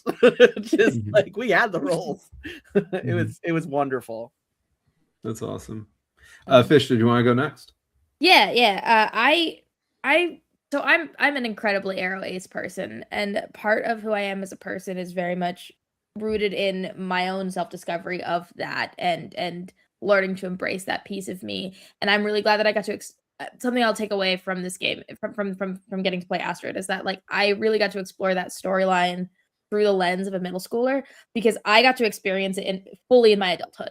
I didn't get to experience it as a middle schooler, and it was like getting to go back to like childhood me and go, like, how would this have changed how I see adult me if I had gotten to like experience this change of view of myself as a child, and getting to actually use the mechanic of changing reputations to really embrace that was really fun, because at the very end of the session we played last night, I got to use I got to like lean back into being Zero, because like mechanically, but it was with the theming of like, I'm a new person now, but this is still part of who I am. And it was this like really thematic kind of bookend, and I really appreciate that this game gave me the opportunity to do something like that without it feeling forced or like manipulated into existence. So it was a fantastic, it was a great chance for me to just get to explore that piece of me from a perspective that I hadn't gotten to experience in my real life. I love that. Who wants to go next? I mean, I was going to speak to something a little bit similar of just like, I love not even like a particular mechanic or a rule about the game, but just like we've all touched on it and talked about it, like being in middle school as such a, like, I think that led to so many of my favorite moments of the game was just the like, yeah, like the playing middle school characters. Like, a moment that I'm thinking of was actually not me. I'm pretty sure it was Mary. Like the end of one of the episodes, like we're getting ready to wrap up, we're leaving, we're running away. And she went, no, actually, you know, I think I mentioned this earlier, right? They're like, nope, we're going to dive headfirst into that. Like, nope, I'm actually going to stay here in the dangerous situation and make things a little bit worse for everyone by but trying to make it better, right? Like she was trying to make it so we could all get away and so we could all escape. I And then some of us chose to stay back and help her, and some of us, one person chose to get our friend who was going through a horrible, very bad time, get that NPC out of there into safety. But I love to speak another moment that was like standing out, other than the one I mentioned earlier of my character getting to yell about the skin being stolen, which is just really, really a funny line that I'm glad I got to say, was the incorporation of using the secrets. Like, I think one of my favorite moments was getting to really, really naturally bring in a secret, and back to that, like playing middle schoolers, playing, like Fish was mentioning, like playing characters who have a lot of yourself. I was playing a character who had a lot of my own disabilities that I had when I was in middle school, including I have a math learning disorder. And so I got to play, I've never played a character who like mechanically was really impacted by that. Like, I've never gotten to lean into intentionally a character having that. And it came up in that my character had met all the requirements to share their secret, but hadn't actually gotten to share it yet. And there was a moment where there's like keypad, and I had to enter in a code. And my character was already nervous and like flustered and trying to move quickly. And when I try and do numbers quickly, I was complaining about it earlier, I got the stupid like verification code to log into Twitch. And these are my enemy, because my brain will put numbers the wrong way, will switch numbers into the wrong order. So I got to play a character doing that. I got to play a character being so flustered and trying to type this code and just doing it wrong over and over again in a way that had super bad mechanical consequences. Like, Danny, you were playing that is like, nope, this ticks against your whole group. Like, this moves your danger tracker forward. This is getting worse to something bad happening. And getting to play my character not having answers to was a really fun thing. Like, he didn't learn that thing about himself. He just got to kind of break down being like, I don't know why I can't just read this. It's just a series of numbers. I don't know why I can't just do it correctly. And because they're all middle schoolers, he never got like a clear, like, here's a diagnosis, because nobody knew what was going on with him. Again, we're also playing in 1996. So it wasn't something that he got a really clear answer on. But I loved that moment of like making the ability to have secrets, like, does allow you, mechanically speaking, to like, if you want to play with putting something really important to yourself into the game, and then it has a mechanical way to come up, right? And then from there getting to take advancements, from there getting to do things that can influence who your character becomes and how, you know, how your character learns and grows, was really interesting. And yeah, led to good moments for everybody. I think, yeah, everybody got to reveal at least one secret in that game. So it was getting to see like how everybody did that in such different ways, some of which were very in the middle of the action like mine, and some of which were in more like we're sitting down afterwards, we're processing, some of which were like accidental, right? Like Mary's character accidentally dropping something and like Mary making that choice, but the character not making that choice to reveal that, also in a very action-packed moment. So yeah, we had some really good secret reveal moments all around in that game. I think really quick, I forgot to say my favorite quote that I got to say in the entirety of the game was, what is the apocalypse if not an opportunity to hone your aesthetic? Because truly... I love that. Vixie, gestures vaguely. Everybody looking cool. Yeah. Sorry, is it okay for me to talk now? Yeah, go ahead. Didn't want to step on anyone. But yeah, so I think one of the hardest parts of doing this as a one-shot is the fact that you have to establish character relationships quickly. And one of the things that I think our table did well was teamwork. I joked earlier about like one of my key takeaways from Rocket Club was the power of friendship, but the reality is that is kind of what our game ended up being about. Not just the alien threat, but the bonds that these characters had with themselves, with the people around them, and with each other. And I think one of the great examples of teamwork was, funnily enough, between TB and Beef. Not just because I'll share my favorite quote from our game in a moment. But yeah, there's a moment where the threat arrives, it causes chaos, and TB, being the daredevil, goes, "Oh crap, we got to do something about this. We got rockets, and this is what we have." And TB has a jetpack, so TB runs up to Beef, who's a much bigger character. Like one of the reasons Beef is called Beef is because they happen to be much big, like very tall and very bulky for a middle schooler.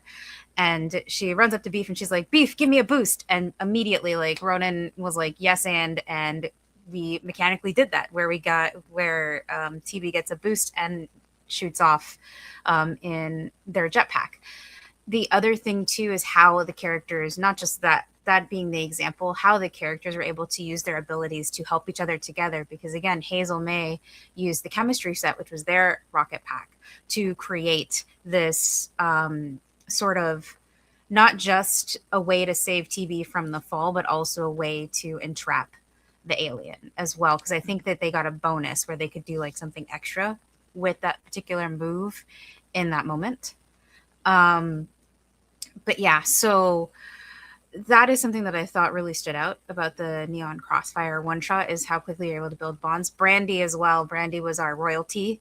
Brandy was the daughter of a pop star, and had like security guards and all these NPCs and people that actually came in handy to that were used to help us out. So we never had to worry about things that we might have had to worry about otherwise, like what's happening with our parents and guardians, things of that nature, because Brandy had that covered, who was played by Madame Ava. But the way that those characters worked together was really exemplary. And my favorite quote is actually from that moment where Beef launched TB, where she said, "Okay, Rocket Club, it's time for us to blast off," because I'm a goober and have to do stupid cheesy lines like that. But anyway, so yeah, I think you see that throughout that I think that became the running thread throughout Neon Crossfire.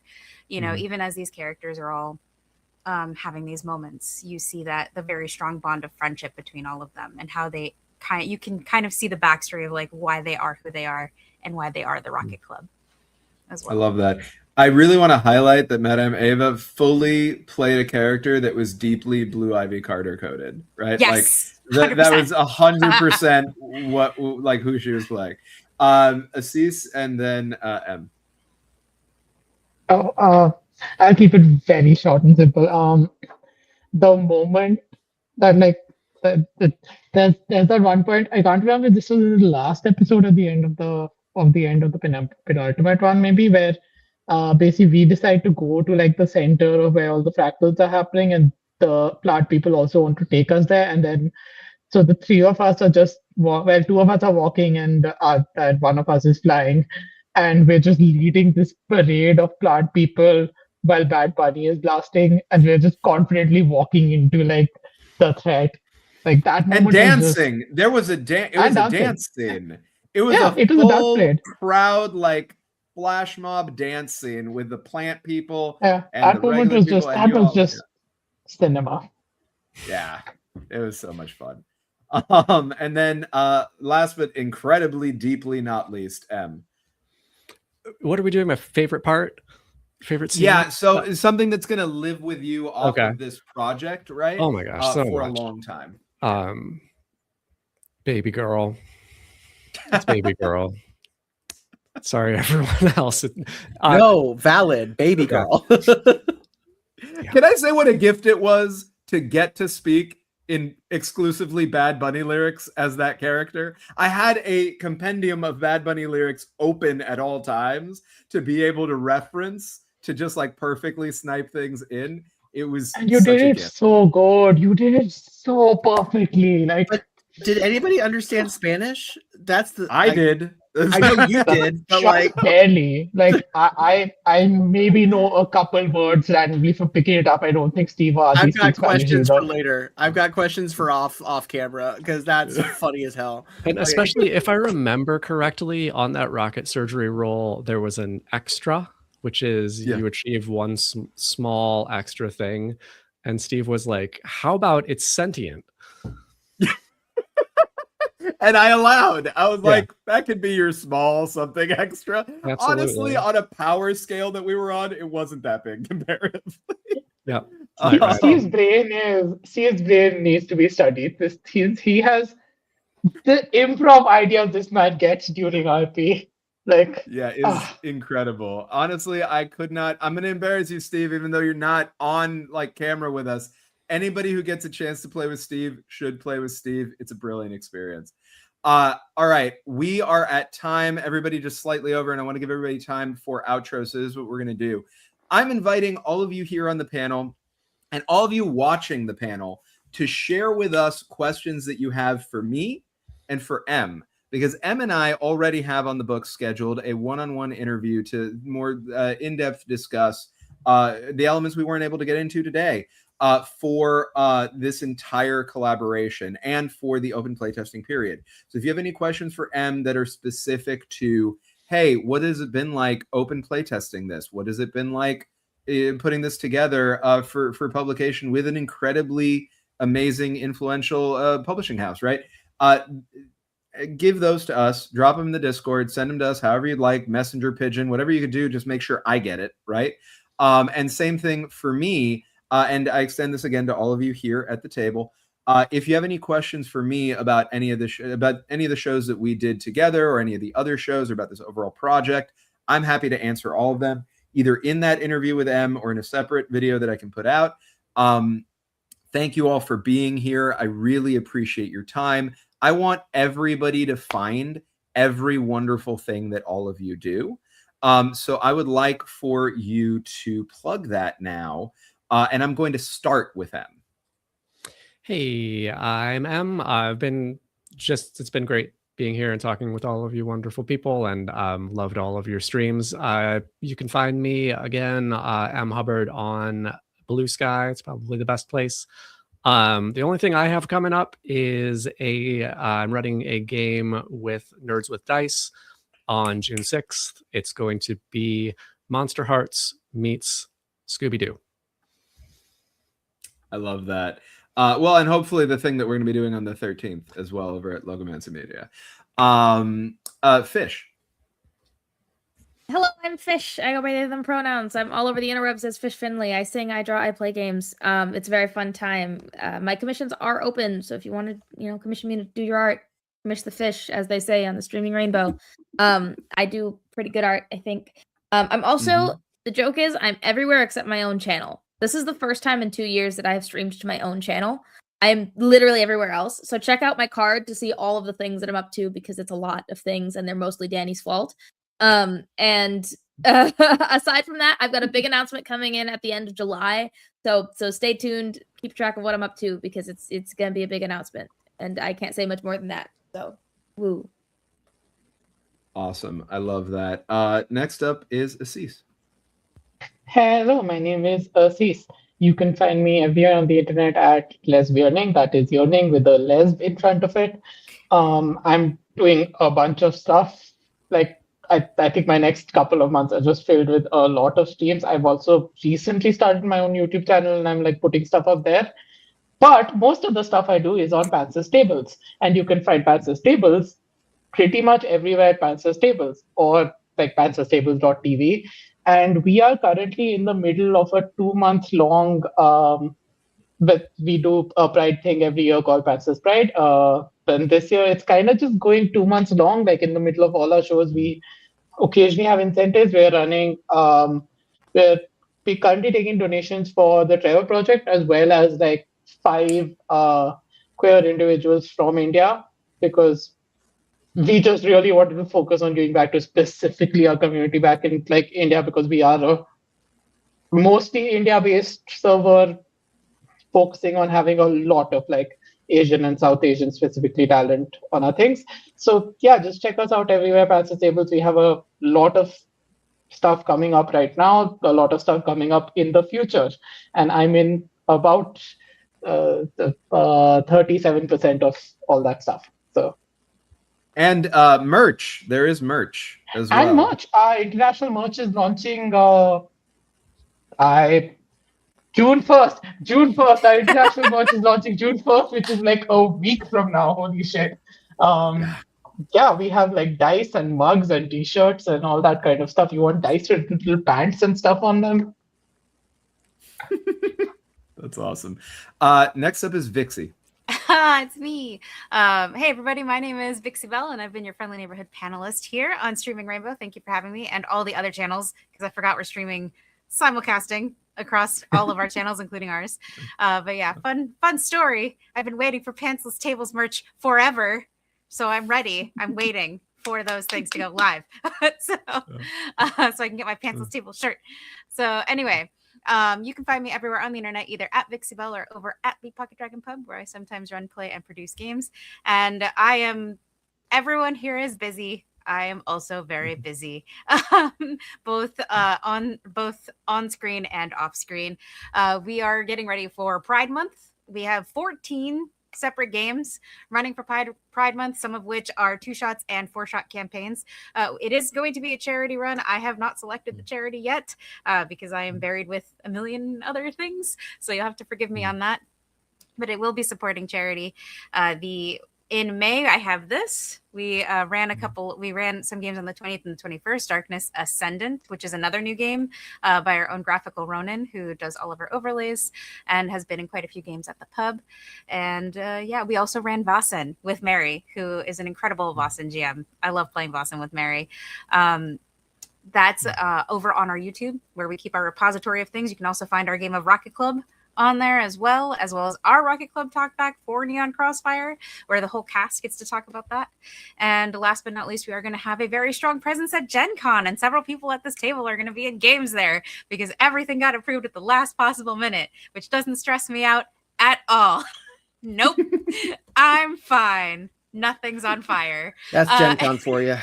Yep. In any case, I'm super excited about some of the games that we are running.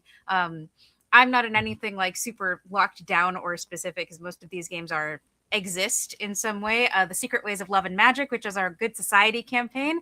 I'm pleased to announce that Story Brewers and the Pocket Dragon Pub will be collaborating, and this will be the first live play of Good Society's second edition, which will be kickstarting.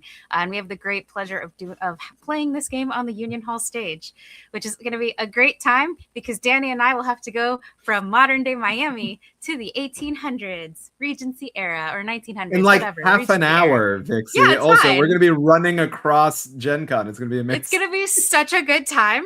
Such a great time. But anyway, we are also playing It's Only Magic Cleanup Crew Miami, because we were one of the grant recipients for Monty Cook Games.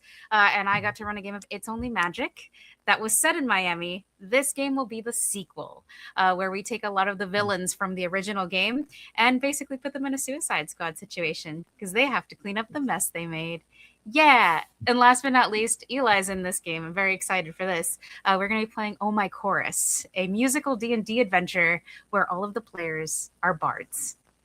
So those are the big projects that we have coming up for June and July. Everything else is still, being negotiated, baby steps. I have so much going on, you guys. Anyway, you can find us on social media. Look for us there. And am I throwing it over to Quinn? Here, Quinn, you can take the ball from me. Take it. Yeah. I'll take it. There you go. Hey everybody, my name is Quinn. I use any and all pronouns. You can find me on Blue Sky and Blue Sky only at QuinnBeckham27 because managing more than one social media account sounds awful. I don't have time for that. Vixie just said it. We're all busy. I'm going to start by plugging my own stuff just truly through the end of this month, which should be 4 weeks longer than it is, but it's not.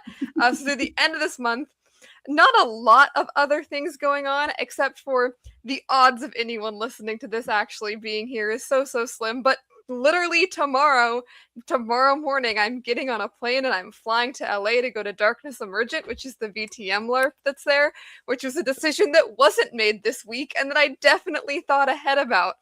I will be going to play the one and only VTM character I have ever made or ever played, Rui O'Heaver, who is from a campaign that hasn't started yet, but he will be there with one of his amazing husbands, Kahal, who is currently there, who is played by Ezra, who is the GM for that game.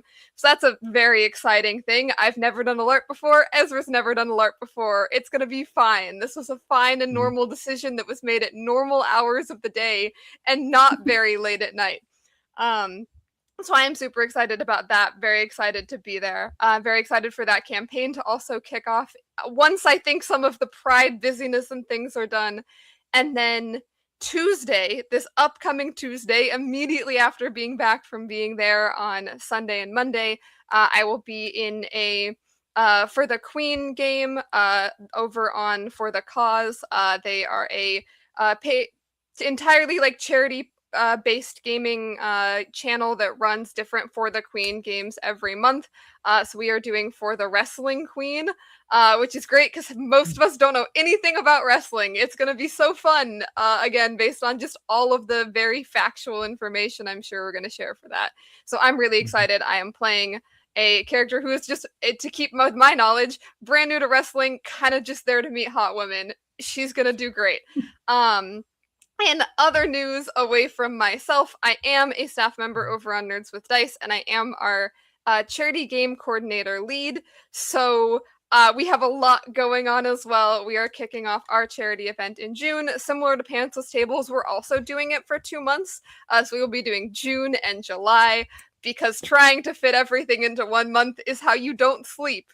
I think is actually how that happens. I think we've all learned that from previous years, so we're spreading stuff out. We're trying to give ourselves a little bit more time and space to do things. We are going to be supporting the Trans Latin Coalition and also trying to get some mutual aid stuff worked in there. That might be coming more so in July than in June. We have 14 games currently scheduled throughout the month of June. All of that casting and everything is done, and those announcements should be starting to go out today, I think, actually, because if I stay here and announce every game, we'll be here for another hour. And then we should also, starting this next week, actually be having casting calls be going out for some of our July games, because I think we're giving ourselves like a week break after June wraps up, and then we'll be coming and kicking off with more Pride games throughout July. Also on Nerds with Dice, we have Danny. I'll just keep promoting things that you're in. Tonight is the season finale of Fields of the Dead, the mid-season finale of Fields of the Dead, a game that I am also in. My group had our last session last week, and it is the last session of the other group that Danny is in is tonight. They will be wrapping up, hopefully. I don't know. I haven't been watching it because my character doesn't know what's going on canonically, and I want to wait to learn that information in character first. But I think you all might die based on what I've seen you all talking about. So it's good possible. luck and have fun. That is our Midwestern zombie apocalypse game set in the world of The Walking Dead. Right now on the channel also we have Lancer, Fabula Ultima, and Vesson, all of which are ongoing stories that run on, I believe, Wednesday night, Thursday night. Oh, we also have Fantastic Realms on Friday. I don't know. Nerds with Dice has a lot of stuff going on throughout the year. Again, follow that Blue Sky at nerdswdice at bluesky.social. That's where we post all of our updates and all of our games. And then I believe I pass it to Eli. Yes, please. Give me. Anyway, hi guys, it's Eli with Streaming Rainbow. So as one of the founders, I'm going to talk about what we're doing for live streaming, and then that takes a little bit of the weight off of Danny, who will be talking about the pre-recorded stuff we've got going on. Except for one pre-recorded thing that is happening tonight. So I am, typically you can find me in Catholic Hell running Inferno. We have had 5 contos. The way it works is that every level of Hell has a new cast of characters playing the same 4 characters. So we've had 5 of those. So the last month, every Saturday evening, we have been able to get as many of those players all together on one table to talk about the experience. Tonight is our last talk back with all of our saints, who are the paladins. Minus 1 because Taya Campbell Over is in England and has to sleep because that was at 1 o'clock in the morning British time. So we have a great talk back with our paladins tonight at 8 o'clock Eastern time. So please check that out. It is on YouTube. But so check out the VOD. It's great. I'm very proud of it. Speaking of Pride, we have, Canto 6 of Inferno is starting next Friday. So we're introducing our newest group of people with some very familiar faces. We've got Neon Saline coming back as our saint. We have got Adi MK coming in as our false prophet, who is a warlock and deeply problematic. We have got Merm. We've got some former Inferno people here at the table, by the way. I'm not attached to the character I played at all. Not at all. We've got Merm coming on as the pagan, which is a druid, and we have got Cool Armadillo, aka Reese, coming in as our serpent, which is Danny was our serpent once long ago. Premiere starting on Friday. Pride live streams. on the 5th, I have to look everything up. On June 5th at 8 p.m. Eastern Standard Time, we have a wonderful game called Ball Game. It is a league of their own with the system called Ball Game, and it is GM'd by a very good friend of the channel, Mags, and a killer cast. We've got Meadow, we've got Serafina, who is our very own Sarah from Streaming Rainbow. We've got Green, that green thing coming back, and we have got Taz. So join these gorgeous, wonderful femme folk just talking about baseball, guys. It'll be so normal. For Pride, we are only doing a month of it because I know my limits, and you all are doing too much. Do less. Do less, guys. But we are giving all of our charities are going towards advocates for trans equality, because myself and Sarah are trans folks, and it's fucking bad out there, guys. That is a charity that really focuses on legal aid, and especially for low income impacted folks. So that's who we're going to be giving to. And then 2 of our Inferno sessions are during Pride. And you know, that means it means guns. No, we are going to be, you can spend money to give a player or me a gun in hell. It's going to be great. And what else? I think everything else is pre-recorded. So that's what's happening for live streaming. Also for me on a personal level, also thank you for rating Find Out Productions. You're going to be able to find me on Find Out Productions, doing a co-GM of Deadly Crescendo, a Cowboy Bebop TPRPG. So check out their channel to see when that is coming out. That will be in June as well. Thank you to everybody at this table for joining. Thank you for being a part of it. I'm glad we got to host, but check out all these amazing people for sure. And I'll toss it up to my teammate, Danny, to take it home. Thank you so much, Eli. Yeah, thank you, everybody. I am Danny Mendoza, he, him, Danny R. Mendoza, everywhere that things are found on the internet. So if you just put Danny R. Mendoza into whatever, I'm probably there. But Blue Sky is a good place to follow me for TTRPG news. And get in the Discords for all of these channels, and like and subscribe all of these channels, because guess what? I'm around in all of these channels. So if you want to reach me, these are all good places for that. So come hang out with these people, follow all the amazing stuff everybody's doing. I was joking about this on the back chat, but I very deeply mean it. Thank you, all of you, for everything you just shared, because there's a lot less I have to say because I'm in a bunch of the stuff that you just said. But I'm still going to say a lot of shit because I still have a lot more to add. I do want to highlight along the way over at Pantsless Tables, there's a second Walking Dead game that I'm in alongside the one at Nerds with Dice called The Way We Were. That is fantastic and has been raising money for the organizations that Assis mentioned. That is on every other Friday at noon Eastern. The Vesson game that Quinn mentioned over at Nerds with Dice, the Morgan Society, which happens on Thursdays at 8 p.m. Eastern, I'm also in. There is a Silent Harvest talkback over at Nerds with Dice that we're going to be doing that's going to be going out, I believe, on May 31st. And we're going to be doing a live talkback for Radical Resonance at 8 p.m. Eastern on May 30th, which is a Saturday, which is the day after the next canto of Inferno starts up. I want to give a quick shout out to Hilarity Save RPG, and the Valley, which Green is running over there. I got to be in one of the sessions of this anthology Kids on Bikes game that is being run in really innovative and interesting fashion by Green, with incredible casts rotating every 2 weeks. Doing one session of like session 0 live with a bit of gameplay to it, and then one session of actual story and gameplay in the Valley, in a town where nothing creepy ever happens. And it's raising money for the Clean Water Fund, which is fantastic. In relation to that, I'm offering the whole way through. So I was in the 1940s, they're in the 2000s already. My part's done. If you want to watch it, you can. But what's not done is through the end of this game, which goes into, I want to say like June 10th-ish, we are offering cameos. So for $30 to the Clean Water Fund, you can get me to read anything as anyone. So for example, I read Jabberwocky as an old-timey prospector.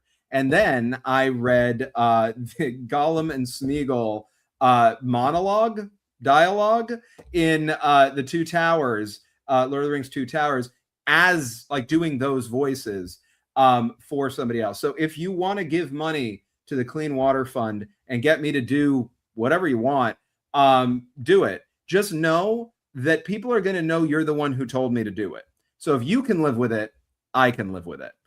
Give money to a great cause. Happy to be a part of that. We've been raising money on here, Streaming Rainbow, also on Many Face Plays and Queers and Spears for fantastic charities. This month, doing a bunch of stuff with Just the Human and Charity TRPG and Streamers Without Borders, focused on benefiting Doctors Without Borders with a focus on Palestinian aid.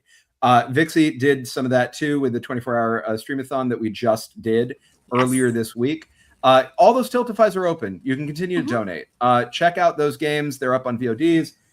Really, really fantastic work that the whole community has been doing. We have a lot more stuff like that coming up, benefiting Trans Lifeline, other organizations on channels like The Old Ways, on Queers and Spears, and Many Face Plays. We've got stuff coming up as a follow-up to some of the Trans Lifeline benefiting stuff we did in April. Eli's involved in a number of those. We're doing Eat the Reich in a bunch of places. We're doing follow-up on Killer Cure, which is the Void Heart Symphony. All this was Rowan, Rook, and Deckard. We're also going to be playing a game that Jess wrote themselves called Uncaging Nicholas. That's right. We're all going to be playing different Nicolas Cages. It's going to be amazing. So a lot of stuff like that and a lot more. I'm on a bunch of other channels I'm not going to get into right now because we're already running so long. But what I will mention is on the Pride side of things, while Eli has a good sense of when to like put up, maybe let me sleep. Not this guy, right? So the stuff that we are pre-recording for Pride here is running into July. So we have a couple of major five-system. You say that like I've got boundaries. No, I'm in those. I know you are. I know you are. I'm trying to riff off the thing you said. You're in all of that. You're producing it. You're acting in it. It's great. So one of them is called Pride is a Riot, and that is going to start at the beginning of June. Has a phenomenal cast. I'm really excited. These are our 5-system formats where we play 5 systems in 5 weeks. They have thematic connections with each other. And then the other one, which starts halfway through June, goes halfway through July, is called Half of My Soul. And that has not just Eli, but Fish in it also, alongside other incredible people. So check that stuff out. That's going to be Mondays and Tuesdays. We have a lot of educational content coming out. That's going to include the aforementioned interview one-on-one with M about Rocket Club. It's going to include a lot of stuff dealing with these 5-system games that we do and other games that we've played on the channel. It's also going to include stuff for a game that we have coming up called Oceania 2084. That's going to start a little bit further out, but it's going to start production really soon. Has an incredible cast. Cannot wait to be able to say everybody who's going to be in it. Although I will say a couple of people who are going to be in it are here in this room with us right now. It is literally 1984, the game. It is going to be very difficult. We're going to put very clear content notices up for people to know walking in. As with all of the difficult games that I play, be it 10 Candles or even some ways of taking Rocket Club, although it can be very goofy, so don't think it has to be dark. It's always about hope in the end. And that's what I want to leave us on here, right? We are living through unfortunately interesting times right now, right? This is a moment that tests all of us in a lot of different ways. It's really important for us as people who care about community, as artists, as storytellers, to show up for each other, to be there together. A big part of what I am grateful for with all of these games that we've been able to play in this collaboration and with what you design into this M is we get to go as storytellers, as collaborators, as players, engaging in play, right? And dig into difficult stuff in safe and interesting ways that hopefully help some of you who are watching this feel like you can do it too. And at the very least, in watching this, find commonalities that help you feel a little bit less alone. Not to mention, it gives us opportunities in many cases to raise money for incredible causes and the great work that they do that's so important right now. So please get in there, do it. We're not special. You can do this too. Come here, hang out with us and all of these places. Be a part of all of this. Pick up this game. Pick up other games that you've been meaning to pick up. play them together, use them as a way to gather together as community, to explore things about yourselves, to explore things about each other, to better understand the world, and to figure out what it is you want to do in it. Because you can all, like these kids in these games, do far more than you likely think you can. So please go out and do it. We need you. We're all the ones we're waiting for. All right. Well, with that, thank you all very much for everything. I've loved this. I can't wait to play with you all again, and have a great day, everybody. Bye, everybody.